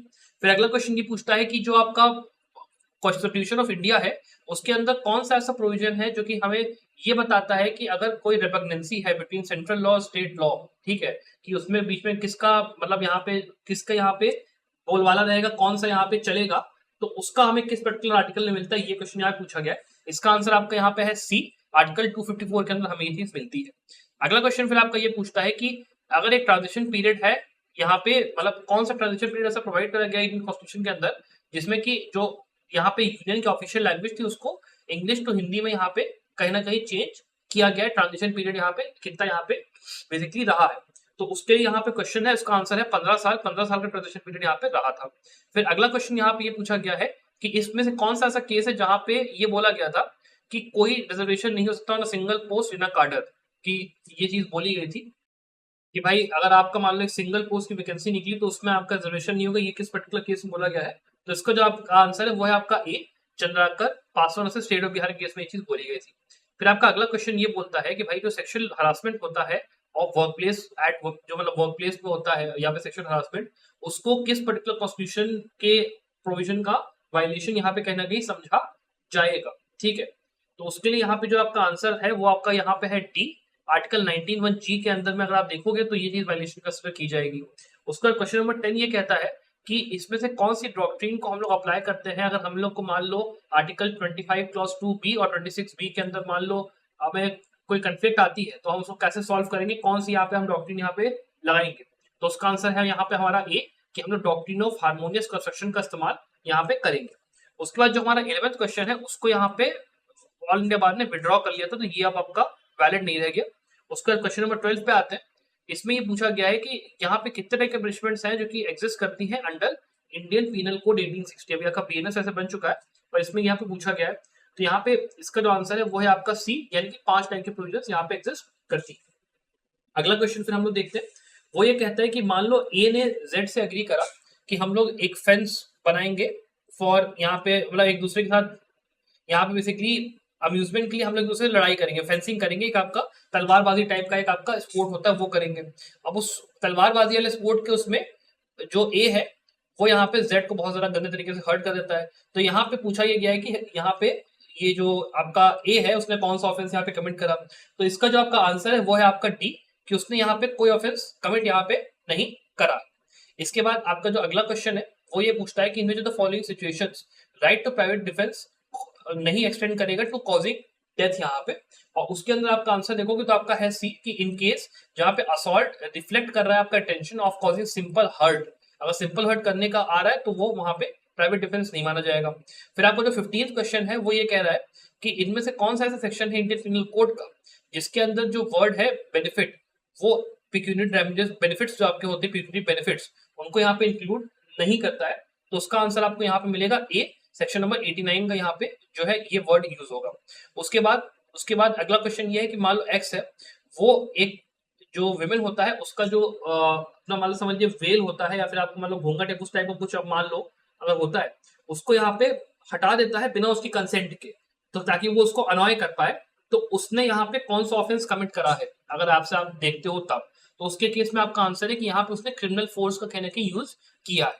उसके बाद अगला क्वेश्चन आपका ये आता है कि ऐसी कौन सी पनिशमेंट है जो कि प्रिस्क्राइब्ड अंडर आईपीसी जिसमें कि कोई अगर इंसान है जो कि किसी माइनर को यहाँ पे इस तरीके से चोट पहुंचाता है, मतलब उसको घायल करता है या उसके हाथ पैर काट देता है for the purpose of begging, तो उसको किस तरीके का यहाँ पे सजा मिलेगी। तो उसका आंसर है यहाँ पे कि यहाँ पे उसको लाइफ इम्प्रिजनमेंट और फाइन की सजा मिल सकती है। डी आपका यहाँ पे करेक्ट आंसर रहेगा। उसके बाद अगला क्वेश्चन आपका जो है वो ये कहता है कि मान लो एक्स ने एक यहाँ पे थ्रेटन करा वाई को कि भैया तुम्हारे खिलाफ मैं बहुत ही डिफेमेटरी यहाँ पे कुछ छाप दूंगा और तुम मुझे पैसा दे दो नहीं तो मैं छाप दूंगा। अब इसके अंदर एक्स यहाँ पे जो उसने ये धमकी उनकी दी है उसके लिए उसको कौन से पनिशमेंट यहाँ पे बेसिकली मिलनी चाहिए, कितनी पनिशमेंट उसके लिए यहाँ पे वो रहेगी। तो उसका आंसर आपका यहाँ पे है बी कि अप टू 3 इयर्स यहाँ पे या फिर फाइन और बोथ यहाँ पे उसको कहीं ना कहीं मिलेगी। उसके बाद जो अगला क्वेश्चन है वो ये कहता है कि भाई देखिए आपका इसमें जो आपका असिस्टेंट जज होता है वो कितना सेंटेंस पास करने के लिए उसको यहाँ पे पावर दिया गया है। तो उसका आंसर आपका यहाँ पे है सी कि वो sentence of imprisonment up to not extended 10 years तक की सजा ये पास कर सकता है। उसके बाद आपका अगला क्वेश्चन आप देख रहे हो तो उसमें ये दिया है कि मान लो कोई पर्सन है उसको अरेस्ट करा गया प्राइवेट पर्सन के द्वारा कि वो एक नॉन वेलेबल कॉग्निजेबल ऑफेंस कर रहा था और फिर उसको रीअरेस्ट करा जाता है पुलिस ऑफिसर के द्वारा। और अगर मान लो ऐसा जो ये काम यहाँ पे बेसिकली हुआ है वो आपका सीआरपीसी के किस सेक्शन के अंदर आता है, तो उसका आपका आंसर रहेगा यहाँ पे डी, सेक्शन नंबर 43 के अंदर ये चीज दी हुई है। फिर अगला क्वेश्चन जो आपका है ये यहाँ पे ऑल इंडिया बार जो आपका बीसीआई उसने विड्रॉ कर दिया तो ये भी आपका वैलिड नहीं रहेगा। उसके बाद आपका अगला क्वेश्चन जो है उसके हिसाब से ये है कि मान लो इसमें से कौन सा प्रोसीजर है सेक्शन 164A सीआरपीसी के अंदर बेसिकली जो दिया हुआ है सेक्शन के अंदर वो आपको बताना है। अब यहाँ पे इसका जो आपका आंसर है वो है आपका A, medical examination of victim of rape जो आपका होता है वो यहाँ पे कहने की दिया हुआ है। फिर अगला क्वेश्चन यहाँ पे पूछा गया है कि इनमें से कौन सा ऐसा जो चीज है वो यहाँ पे इनकरेक्ट है with respect to diary of proceeding जो कि इन्वेस्टिगेशन के अंदर होती है फॉर सीआरपीसी। तो इसका आपका जो आंसर है वो है आपका सी की जो डायरी होती है उसको यहाँ पे एविडेंस की तरह यूज किया जा सकता है, it will be used as evidence. ये चीज यहाँ पे कहीं ना कहीं गलत दी हुई है सारे स्टेटमेंट्स के अंदर। उसके बाद जो आपका 24वां क्वेश्चन है वो ये कहता है कि मान लो इनमें से कौन सा ऐसा मैनर ऑफ कमिटिंग ऑफेंस है जो कि रिक्वायर्ड नहीं है यहाँ पे, कि मतलब जो आपका 4 एग्जांपल्स दिए हैं उसमें हमें जो मैनर है जिसमें कि ऑफेंस को कमिट किया जा रहा है वो हमें मेंशन नहीं करना है यहाँ पे, चार्ज एज अ चार्ज यहाँ पे हमें मेंशन नहीं करना है सीआरपीसी के अंदर कौन सा ऐसा वो है। तो उसका कहीं ना कहीं आपका जो आंसर है वो है आपका यहाँ पे ए कि जो ए अक्यूज्ड है अगर मान लो उसने कोई थेफ्ट करी किसी सर्टेन आर्टिकल की at a certain place certain time तो उसको हमें एज अ चार्ज वहां पे वो करने की जरूरत नहीं है। फिर जो आपको 25वां क्वेश्चन है ये भी यहाँ पे बार काउंसिल ने यहाँ पे विड्रॉ कर लिया तो उसको भी अब वैलिड नहीं रहेगा। फिर आपका 26वां क्वेश्चन जो आता है उसके अंदर ये पूछा गया है कि in which of the following section of CrPC reference to high court यहाँ पे प्रोवाइड यहाँ पे मिलता है, रेफरेंस टू हाई कोर्ट हमें कहाँ मिलता है। तो उसका आंसर आपका यहाँ पे है डी, सेक्शन 395 ऑफ सीआरपीसी में ये चीज आपको मिलेगी। फिर अगला क्वेश्चन ये पूछता है कि मान लो कोई अक्यूज पर्सन है और उसको यहाँ पे अगर बेल नहीं ग्रांट करनी है अंडर सेक्शन 438 ऑफ वो अपना सीआरपीसी तो वो किस पर्टिकुलर ऑफेंस के केस में नहीं ग्रांट की जाएगी। तो उसका आपका जो आंसर है वो है आपका यहाँ पे डी कि यहाँ पे जो आपके तीनों कंडीशन है अक्यूज अगर अपने 376A-B, 376D-A और 376D-B तीनों ही उसमें इसको यहाँ पे बेल ग्रांट नहीं होगी। फिर आपका जो 28वां क्वेश्चन है ये भी विड्रॉल है तो ये भी यहाँ पे बार काउंसिल ने हटा दिया, ये भी मतलब का नहीं है हमारे।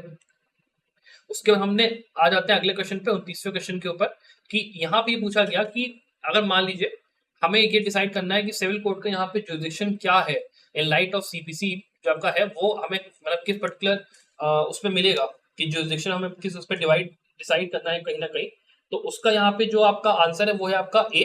जो अवर्मेंट्स यहाँ पे मेड, मतलब जो बोले गए हैं प्लेन के अंदर, जो चीजें रखी गई है प्लेन के अंदर, उसके बेसिस पे आपको यहाँ पे वो चीज की जाएगी। इसके बाद हमारा जो अगला क्वेश्चन है उसमें ये लिखा हुआ है कि जैसे मान लीजिए इसमें से कौन सा ऐसा पॉइंट है जो कि हम कंसिडर नहीं करेंगे जब हम लोग बात करते हैं एक सूट का जो कि सिविल नेचर का है, under section 9 of code of civil procedure, यहाँ पे पूछा गया। इसका जो आपका आंसर है वो है आपका डी, कि जो ऐसे सूट्स होते हैं जो कि राइट टू वर्शिप के बारे में बात करते हैं उसको हम लोग suit of civil nature consider section 9 के अंदर नहीं करेंगे। उसके बाद जो आपका अगला क्वेश्चन है उसमें ये बोला गया है कि इनमें से कौन सा ऐसा प्रोविजन है सीपीसी के अंदर जो कि डॉक्ट्रिन ऑफ रेस जुडिकाटा को एप्लीकेबल बनाता है रिप्रेजेंटेटिव सूट के अंदर। मतलब आप किसी के, जब आप किसी के बिहाफ पे किसी को रिप्रेजेंट करते हुए जब कोई वो होता है उसको रेस जुडिकाटा कैसे वो करता है, मतलब रिप्रेजेंटेटिव सूट रेस जुडिकाटा के जो आपका प्रिंसिपल उसमें कैसे वर्क करता है, उसके लिए आपका जो यहाँ पे आंसर है वो है आपका बी, सेक्शन 11 का एक्सप्लेनेशन नंबर 6 आपका ये चीज बताता है कि रिप्रेजेंटेटिव सूट के केस में कैसे रेस जुडिकाटा यहाँ पे अप्लाई होता है। उसके बाद आपका जो क्वेश्चन नंबर 32 है वो ये बोलता है कि इनमें से कौन सी ऐसी सिचुएशन है जहां पे कोर्ट समन इशू नहीं कर सकती है for personal appearance to the defendant. Defendant को कब, किस सिचुएशन में यहाँ पे कोर्ट समन इशू नहीं कर सकती है, और इसका आंसर है यहाँ पे बी, कि अगर मान लो डिफेंडेंट कोर्ट के 40 मील के अंदर में अगर रिजाइड करता है तो उसको उस केस में समन यहाँ पे वो करने का वो नहीं रहेगा।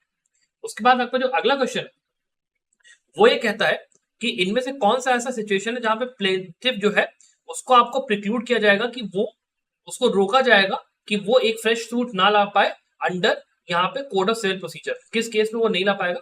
इसका आंसर आपका यहाँ पे है सी, कि अगर मान लो उसका डिसमिसल हो चुका है बिकॉज अगर प्लेंटिफ खुद अपीयर नहीं हुआ और उसका कोड यहाँ पे वो डिसमिस हो गया तो उसको यहाँ पे फ्रेश सूट लाने से प्रिक्लूड कर दिया जाएगा, वो नहीं ला सकता दोबारा कोई फ्रेश सूट। उसके बाद आपका जो अगला क्वेश्चन है वो ये कहता है कि इनमें से कितना बार, कितना मतलब व्हाट इज द मैक्सिमम कि आप एक एडजमेंट यहाँ पे एक पार्टी को ग्रांट कर सकते हो किसी हेयरिंग के अंदर, अगर वो सीपीसी के उसके थ्रू चल रहे, मतलब कितनी बार जजमेंट, कितनी बार उसका डेट आगे बढ़ सकता है, कितनी बार अगली डेट मिल सकती है। तो इसका आपका जो यहाँ पे आंसर है वो है आपका बी, 3 बार आप मैक्सिमम इसमें जा सकते हो। इसके बाद आपका जो अगला क्वेश्चन है, अगला क्वेश्चन ये पूछता है कि इनमें से कौन सा ऐसा अमेंडमेंट एक्ट है जो कि सिविल प्रोसीजर कोड आया था उसके अंदर विटनेस को बिना समन के अगर आपको बुलाना है तो किस अमेंडमेंट एक्ट के थ्रू यहाँ पे आया था। इसका आपका जो आंसर है वो है आपका ए, कि आपका जो अमेंडमेंट एक्ट 1976 का उसके थ्रू ये चीज लाई गई थी। उसके बाद आपका जो अगला क्वेश्चन है उसके अंदर ये पूछा गया है कि इनमें से कौन सा ऐसा जो आपका है यहाँ पे जो उसमें ये जो वर्ड होता है कॉस्ट वो यहाँ पे प्रोवाइडेड है 1968 के अंदर। मतलब इनमें से कौन सा ऐसा जो आपके 3-4 ऑप्शन दिए हैं उसमें से कौन सी ऐसी चीज है जो कि वर्ड जो आपका होता है वर्ड, ठीक है, आपका जो टर्म है वर्ड उसके अंदर में इंक्लूड नहीं होगा। तो इसका यहाँ पे जो आपका आंसर है वो है आपका सी, कि अगर आप फूडिंग और लॉजिंग एक्सपेंसेस जो आपने इनकर करे हैं वो आपका कॉस्ट के अंदर नहीं करा जाएगा। इसके बाद जो हमारा अगला क्वेश्चन है उसमें ये पूछा गया है कि इनमें से what period is prescribed under CPC जहां फॉर डिफेंडेंट, जहां पे उसको अपेयरेंस के लिए एंटर करना है कि उसको अपना एड्रेस डालना है कि नोटिस सर्व हो पाए उसके ऊपर। एक ऐसे केस में जहां पे समरी प्रोसीजर के लिए अप्लाई किया गया है कि डिफेंडेंट को बोला गया कि आप अपेयर हो जाओ, उसके लिए आपको नोटिस सर्व होनी है, तो उसके लिए समरी प्रोसीजर के लिए कहाँ उसको अप्लाई, मतलब वो कहाँ पे अगर समरी प्रोसीजर है तो वो चीज कहाँ पे अप्लाई होगा, कितने दिन में वो होगा, उसके लिए बात यहाँ पे की जा रही है कितने डेज का वहां पे वो होगा। तो इसका आंसर है आपका बी, कि 10 दिन from the date of receiving summons आपका ये चीज वो कर सकता है। इसके बाद जो हमारा अगला क्वेश्चन है 38, इसको उठा के यहाँ पे बार काउंसिल ने हटा दिया है तो ये आपका एप्लीकेबल नहीं होगा।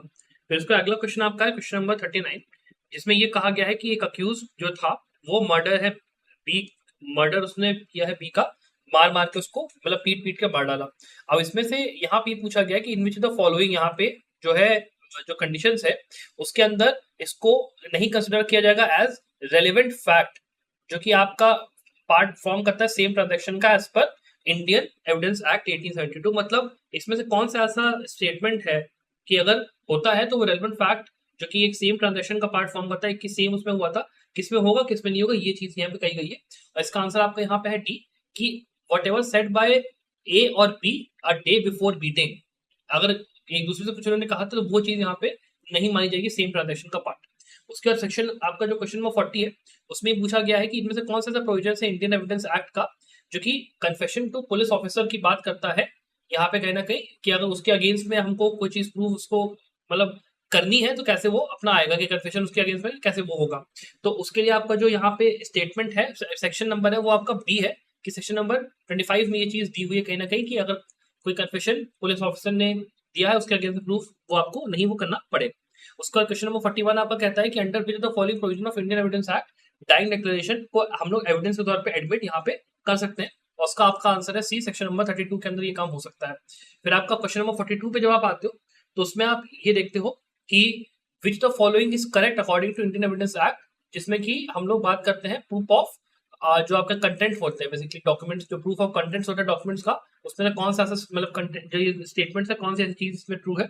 और इसमें अगर आप देखोगे तो इसका आपका आंसर है यहाँ पे है डी, कि जो कंटेंट्स ऐसे हैं जो कि हमें प्रूव करने आइदर बाय प्राइमरी और सेकेंडरी एविडेंस, ये जो चीज है ये यहाँ पे करेक्ट है कहीं ना कहीं, बाकी स्टेटमेंट यहाँ पे गलत है। उसके बाद आपका अगला क्वेश्चन जो है 43 वो ये बोलता है कि which of the following statement is correct as per Indian evidence act, सीधे करेक्ट स्टेटमेंट पूछा गया यहाँ पे, और इसका आंसर है यहाँ पे B, leading question may be asked in cross examination, ये पूछा जा सकता है। उसके बाद अगला क्वेश्चन ये कहता है in which of the following case did supreme court of India clarify the evidenceability of electronic evidence as evidence, electronic evidence को एविडेंस के उसमें माना गया था, ये चीज में इन्होंने यहाँ पे पूछी है। और इसका आंसर है यहाँ पे आपका ये कि अनवर पीवी वर्सेस पी के बशीर में ये चीज हुआ था। फिर उसके बाद अगला क्वेश्चन ये है कि in which of the following, मतलब यहाँ पे इनकरेक्ट स्टेटमेंट है in light of Indian evidence act, incorrect statement आपको कहना कि बताना है। इसके अंदर आपका जो आंसर है वो है आपका बी, कि जो एडिशंस होते हैं वो आपका कंक्लूसिव होते हैं टू द मैटर जो कि यहाँ पे एडमिट करा गया है उस चीज के लिए।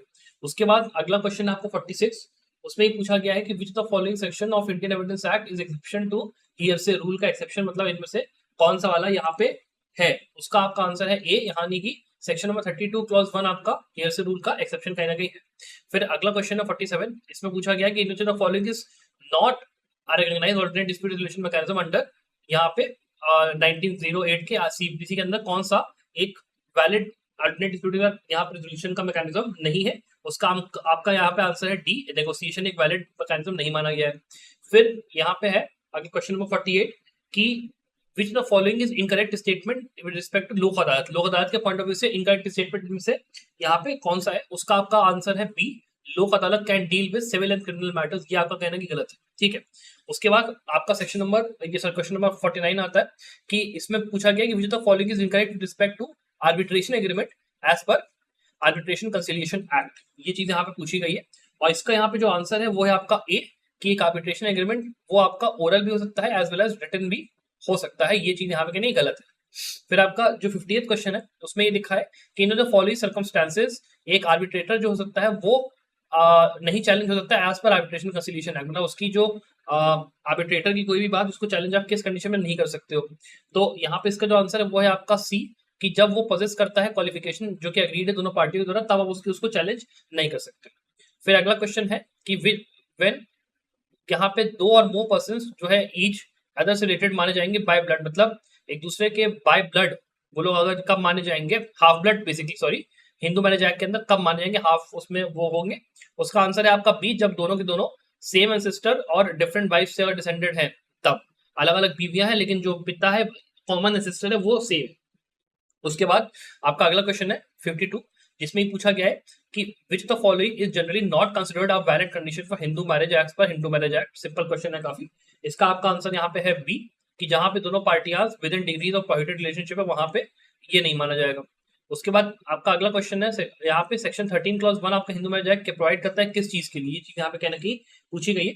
उसका आंसर है यहाँ पे बी, यहाँ पे 2 और 3 जो है यहाँ पे करेक्ट आंसर होगा, मतलब यहाँ पे ground for judicial separation and ground for divorce ये यहाँ पे प्रोवाइड करता है। रेस्ट्रिक्शन कंजुगल राइट्स की बात यहाँ पे 13 क्लॉज 1 का यहाँ पे नहीं होता है। उसके बाद अगला जो क्वेश्चन है वो ही आपका कि what is the meaning of बातिल मैरिज इन मुस्लिम लॉ में, बातिल का क्या मतलब होता है। इसका आपका आंसर है वो है आपका बी, एक वॉइड मैरिज होती है बातिल मैरिज। उसके बाद what is contract of marriage which is dissolved by wife under power delegated to her under Muslim law, ये चीज आपका मतलब ये बेसिकली किस चीज की डेफिनेशन है इन चारों में से ये आपको बताना है। और इसका आपका जो आंसर है वो है आपका सी, तलाक ए तफवीज, ठीक है, सी आपका आंसर इसका हो गया। इसके बाद जो आपका अगला क्वेश्चन है 56, उसमें ये बोला गया है कि एक हिंदू बॉय और हिंदू गर्ल वो एक दूसरे को शादी किस पर्टिकुलर एक्ट उसमें कर सकते हैं एक्ट के अंदर, ये आपको बताना है कहीं ना कहीं। और इसका आपका जो आंसर है वो है आपका यहाँ पे सी, बोथ हिंदू मैरिज एक्ट और स्पेशल मैरिज एक्ट दोनों के अंदर ये लोग कर सकते हैं। फिर उसके बाद सेक्शन में क्वेश्चन नंबर 57 आता है, उसमें पूछा गया है कि through which the following amendment act, यहाँ पे right to compulsory property available होती है गर्ल चाइल्ड को भी, किस अमेंडमेंट एक्ट के थ्रू ये चीज आई थी? और इसका आपका जो आंसर है वो है आपका सी, हिंदू सक्सेशन एक्ट अमेंडमेंट 2005 जो आपका था उसके थ्रू ये चीज आई थी। उसके बाद what should be the age difference between adoptive father and his adopted daughter for valid adoption, valid adoption के लिए कितना ये डिफरेंस होना चाहिए, ये क्वेश्चन यहाँ पे पूछा गया है। और इसका जो आपका आंसर है वो है आपका सी, 21 साल का डिफरेंस बाप और उसके बीच में होना चाहिए। उसके बाद ये अगला क्वेश्चन कि in which of the following cases it may be considered कि जो फर्स्ट रिपोर्ट मतलब आपका पीआईएल के केस में पहला जो आपका था केस वो कौन सा था, पीआईएल पहला कौन सा केस माना जाता है जो पीआईएल आपकी मानी जाती है? और इसका जो आपका आंसर है वो है आपका B, हुस्नैरा Khatoon versus state of Bihar, इसका आपका ये आंसर है। इसके बाद जो आपका अगला क्वेश्चन है वो है आपका कि who among the following is considered as father of PIL in India, और इसका जो आपका आंसर है 68 का वो है आपका सी, जस्टिस पीएन भगवती को कंसिडर किया जाता है। उसके बाद against which the following PIL can not be file, किसके अगेंस्ट में पीआईएल आप फाइल नहीं कर सकते हो? और 61 के अंदर जो आपका आंसर है वो है आपका सी, एक प्राइवेट पार्टी जो होती है, प्राइवेट जो होता है इंडिविजुअल, उसके खिलाफ आप नहीं कर सकते हो। उसके बाद जो आपका अगला क्वेश्चन है उसमें ये लिखा है कि इन लाइट ऑफ गाइडलाइंस जो कि इशू की गई थी सुप्रीम कोर्ट के द्वारा, किस पर्टिकुलर इशू के अंदर पीआईएल को एंटरटेन नहीं कर सकता है कोर्ट के द्वारा? और इसके अंदर जो आपका आंसर है वो है आपका बी, अगर मान लो कि पिटीशन है कि अगर आपको प्रीमेच्योर रिलीज करवानी है किसी की तो आपका यहाँ पे एंटरटेन नहीं की जाएगी पीआईएल तब। उसके बाद अगला जो आपका क्वेश्चन है उसमें लिखा है कि in which the following landmark case ये हेल्ड किया गया था कि जो प्रिंसिपल्स ऑफ नेचुरल जस्टिस होते हैं वो एप्लीकेबल होंगे कि ना केवल जुडिशियल बल्कि क्वासी जुडिशियल फंक्शंस के ऊपर भी, बल्कि एडमिनिस्ट्रेटिव फंक्शंस टू भी होना चाहिए। ठीक है, अब इसका जो आपका आंसर है वो है आपका ए, एक कृपायक वर्सेस यूनियन ऑफ इंडिया।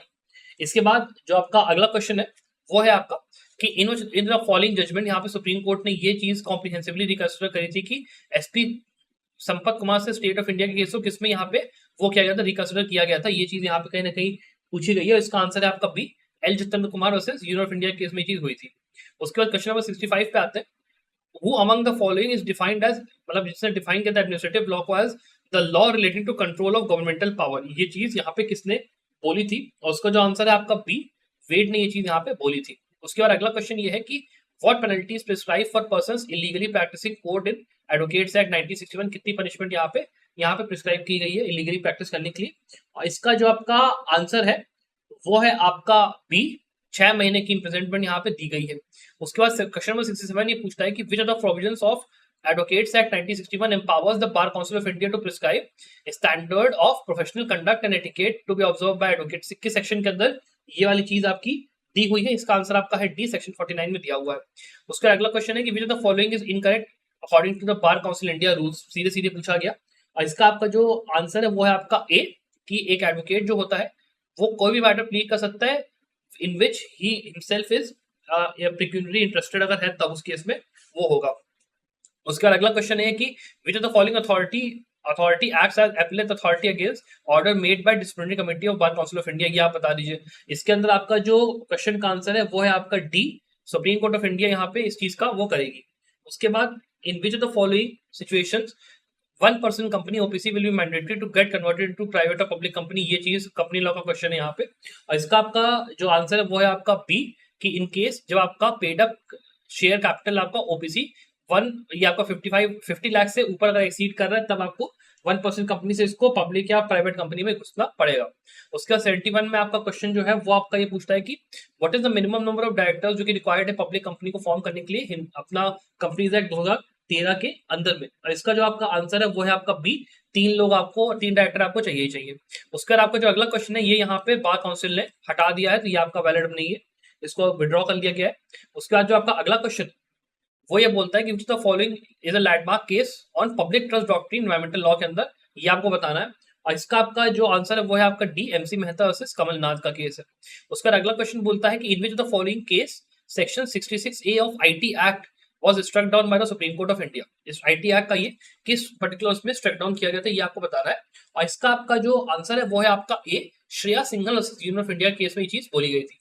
उसका अगला क्वेश्चन है कि in which the following case an electronic record shall not be attributed to originator as per Information Technology Act, electronic evidence को कब ओरिजिनेटर को एट्रीब्यूट नहीं किया जाएगा, किस केस में नहीं किया जाता है, ये आपसे पूछा गया है। और इसका जो आपका आंसर है वो है आपका डी, इलेक्ट्रॉनिक रिकॉर्ड, जब आपको किसी अनऑथराइज्ड पर्सन द्वारा भेजा गया तब उस केस में नहीं होगा।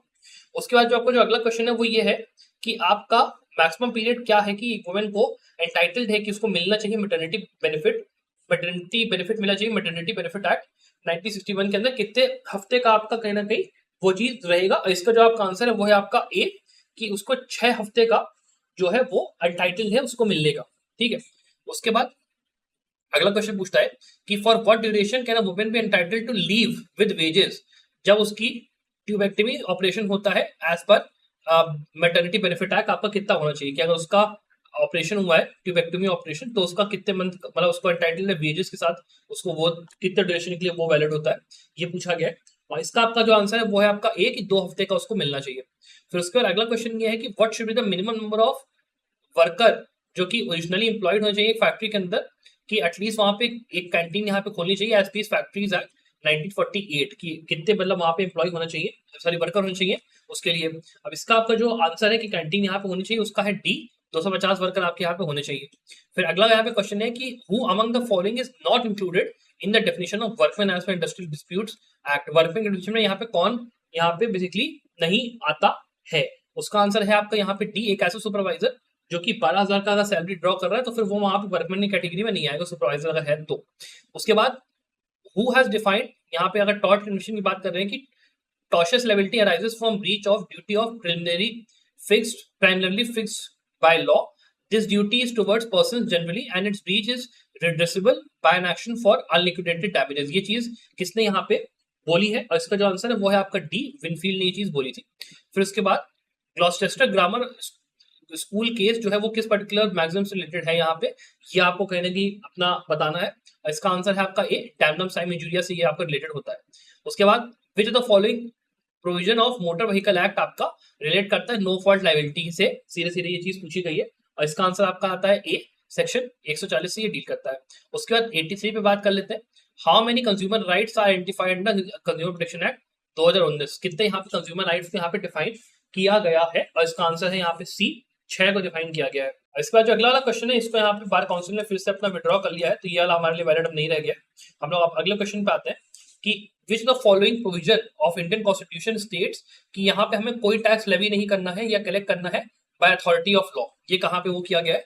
तो इसका जो आपका बेसिकली आंसर है वो है आपका डी, आर्टिकल 265 के अंदर ये चीज दी हुई है। फिर अगला क्वेश्चन ये है कि which the following would be the first previous year in case of business and profession, जो कि 31 मार्च 2020 को यहाँ पे मान लो सेटअप हुई है इनकम टैक्स के हिसाब से, तो प्रीवियस जो आपका ईयर होगा फर्स्ट ईयर वो कौन सा आपका यहाँ पे होगा, ये आपसे पूछा गया है। तो उसका आंसर आपके यहाँ पे है बी, कि जब वो स्टार्ट होता है 31 मार्च 2020 से और 31 मार्च 2020 को जब ये खत्म, तो ये आपका आंसर यहाँ पे होगा। उसके बाद जो आपका अगला क्वेश्चन है वो ये है कि as per income tax act आपका एक पर्सन जो कि कहा जाता है कि वो रेजिडेंट है इंडिया का किसी प्रीवियस ईयर में, तो वो कितने पीरियड तक यहाँ पे प्रीवियस ईयर में मतलब उसको कितने दिन रहना है कि उसको ये चीज माना जाएगा, यहाँ पे ये चीज पूछी गई है क्वेश्चन नंबर 87 में। और इसका आपका जो आंसर है वो है आपका बी, 182 डेज के लिए वो टिका है तो फिर वो माना जाएगा। फिर अगला क्वेश्चन ये है कि इनकम जो है under which of the following provisions of income tax act यहाँ पे डिफाइन किया गया है, कि इनकम जो है क्या होता है वो किसके अंदर किस सेक्शन में यहाँ पे डिफाइन की गई है, तो उसका आंसर आपका यहाँ पे है बी, सेक्शन 2 क्लॉज 24 में ये चीज डिफाइन की गई है। फिर आपका अगला क्वेश्चन ये पूछता है कि यहाँ पे फ्रॉड क्या नहीं होगा as per Indian contract act, ये आपको कहीं ना कहीं 89 क्वेश्चन में बताना है। उसका आंसर है आपका C, mere silence if duty bound not to, मतलब यहाँ पे अगर वो साइलेंट रहता है if not duty bound to speak, मतलब उसकी ड्यूटी नहीं है वो, मतलब उसका वो नहीं है कि वो उसको बोल रही है, तो यहाँ पे उसको वो नहीं कर सकते आप। उसका अगला क्वेश्चन बोलता है कि which of the following statement is correct, अगर मान लो ए वो ये इंटेंड करा था कि वो बी को डिसीव करेगा अंडर फॉल्स, मतलब फॉल्सली रिप्रेजेंट करके कि वो उसको 500 माउंट्स ऑफ इंडिगो यहाँ पे वो मेक करता है अपनी फैक्ट्री के अंदर, और देर बाद वो ए से कहता है कि भैया तुम मेरी फैक्ट्री खरीद लो, तो ये जो आपका ये चीज है ये क्या होगा, इसका क्या मतलब एक आपका आंसर सही क्या होगा, तो इसका ये है कि आपका सी होगा कि जो कॉन्ट्रैक्ट वो आपको वाइडेबल है at the option of B, क्योंकि बी को डिसीव किया है, तो अगर बी कहता है कि भाई तुमने मेरे को उल्लू बना के वो किया, तो ये बी उसको वो कर सकता है। फिर अगला क्वेश्चन ये है कि which of the following injunction can be granted only by decree made at hearing upon merit of suit, मतलब आपने मेरिट जो डिग्री की मेरिट थी वो आपने सुनी, उसके बेसिस पे कौन सी डिग्री यहाँ पे वो की जा सकती है, कौन सा इंजेक्शन बेसिकली यहाँ पे ग्रांट किया जा सकता है, ये चीज यहाँ पे पूछी गई है। उसका आंसर आपका यहाँ पे बी, एक परपेचुअल इंजेक्शन ग्रांट किया जा सकता है। उसके बाद a stipulation in a bond for payment of compound interest on failure to pay in simple interest at same rates as was payable upon principal is not penalty within which the मतलब किस particular provision में ये चीज आपकी दी हुई है, ये पूछा गया है। और इसका आपका जो आंसर है वो है आपका बी, सेक्शन 74 के अंदर ये चीज दी है।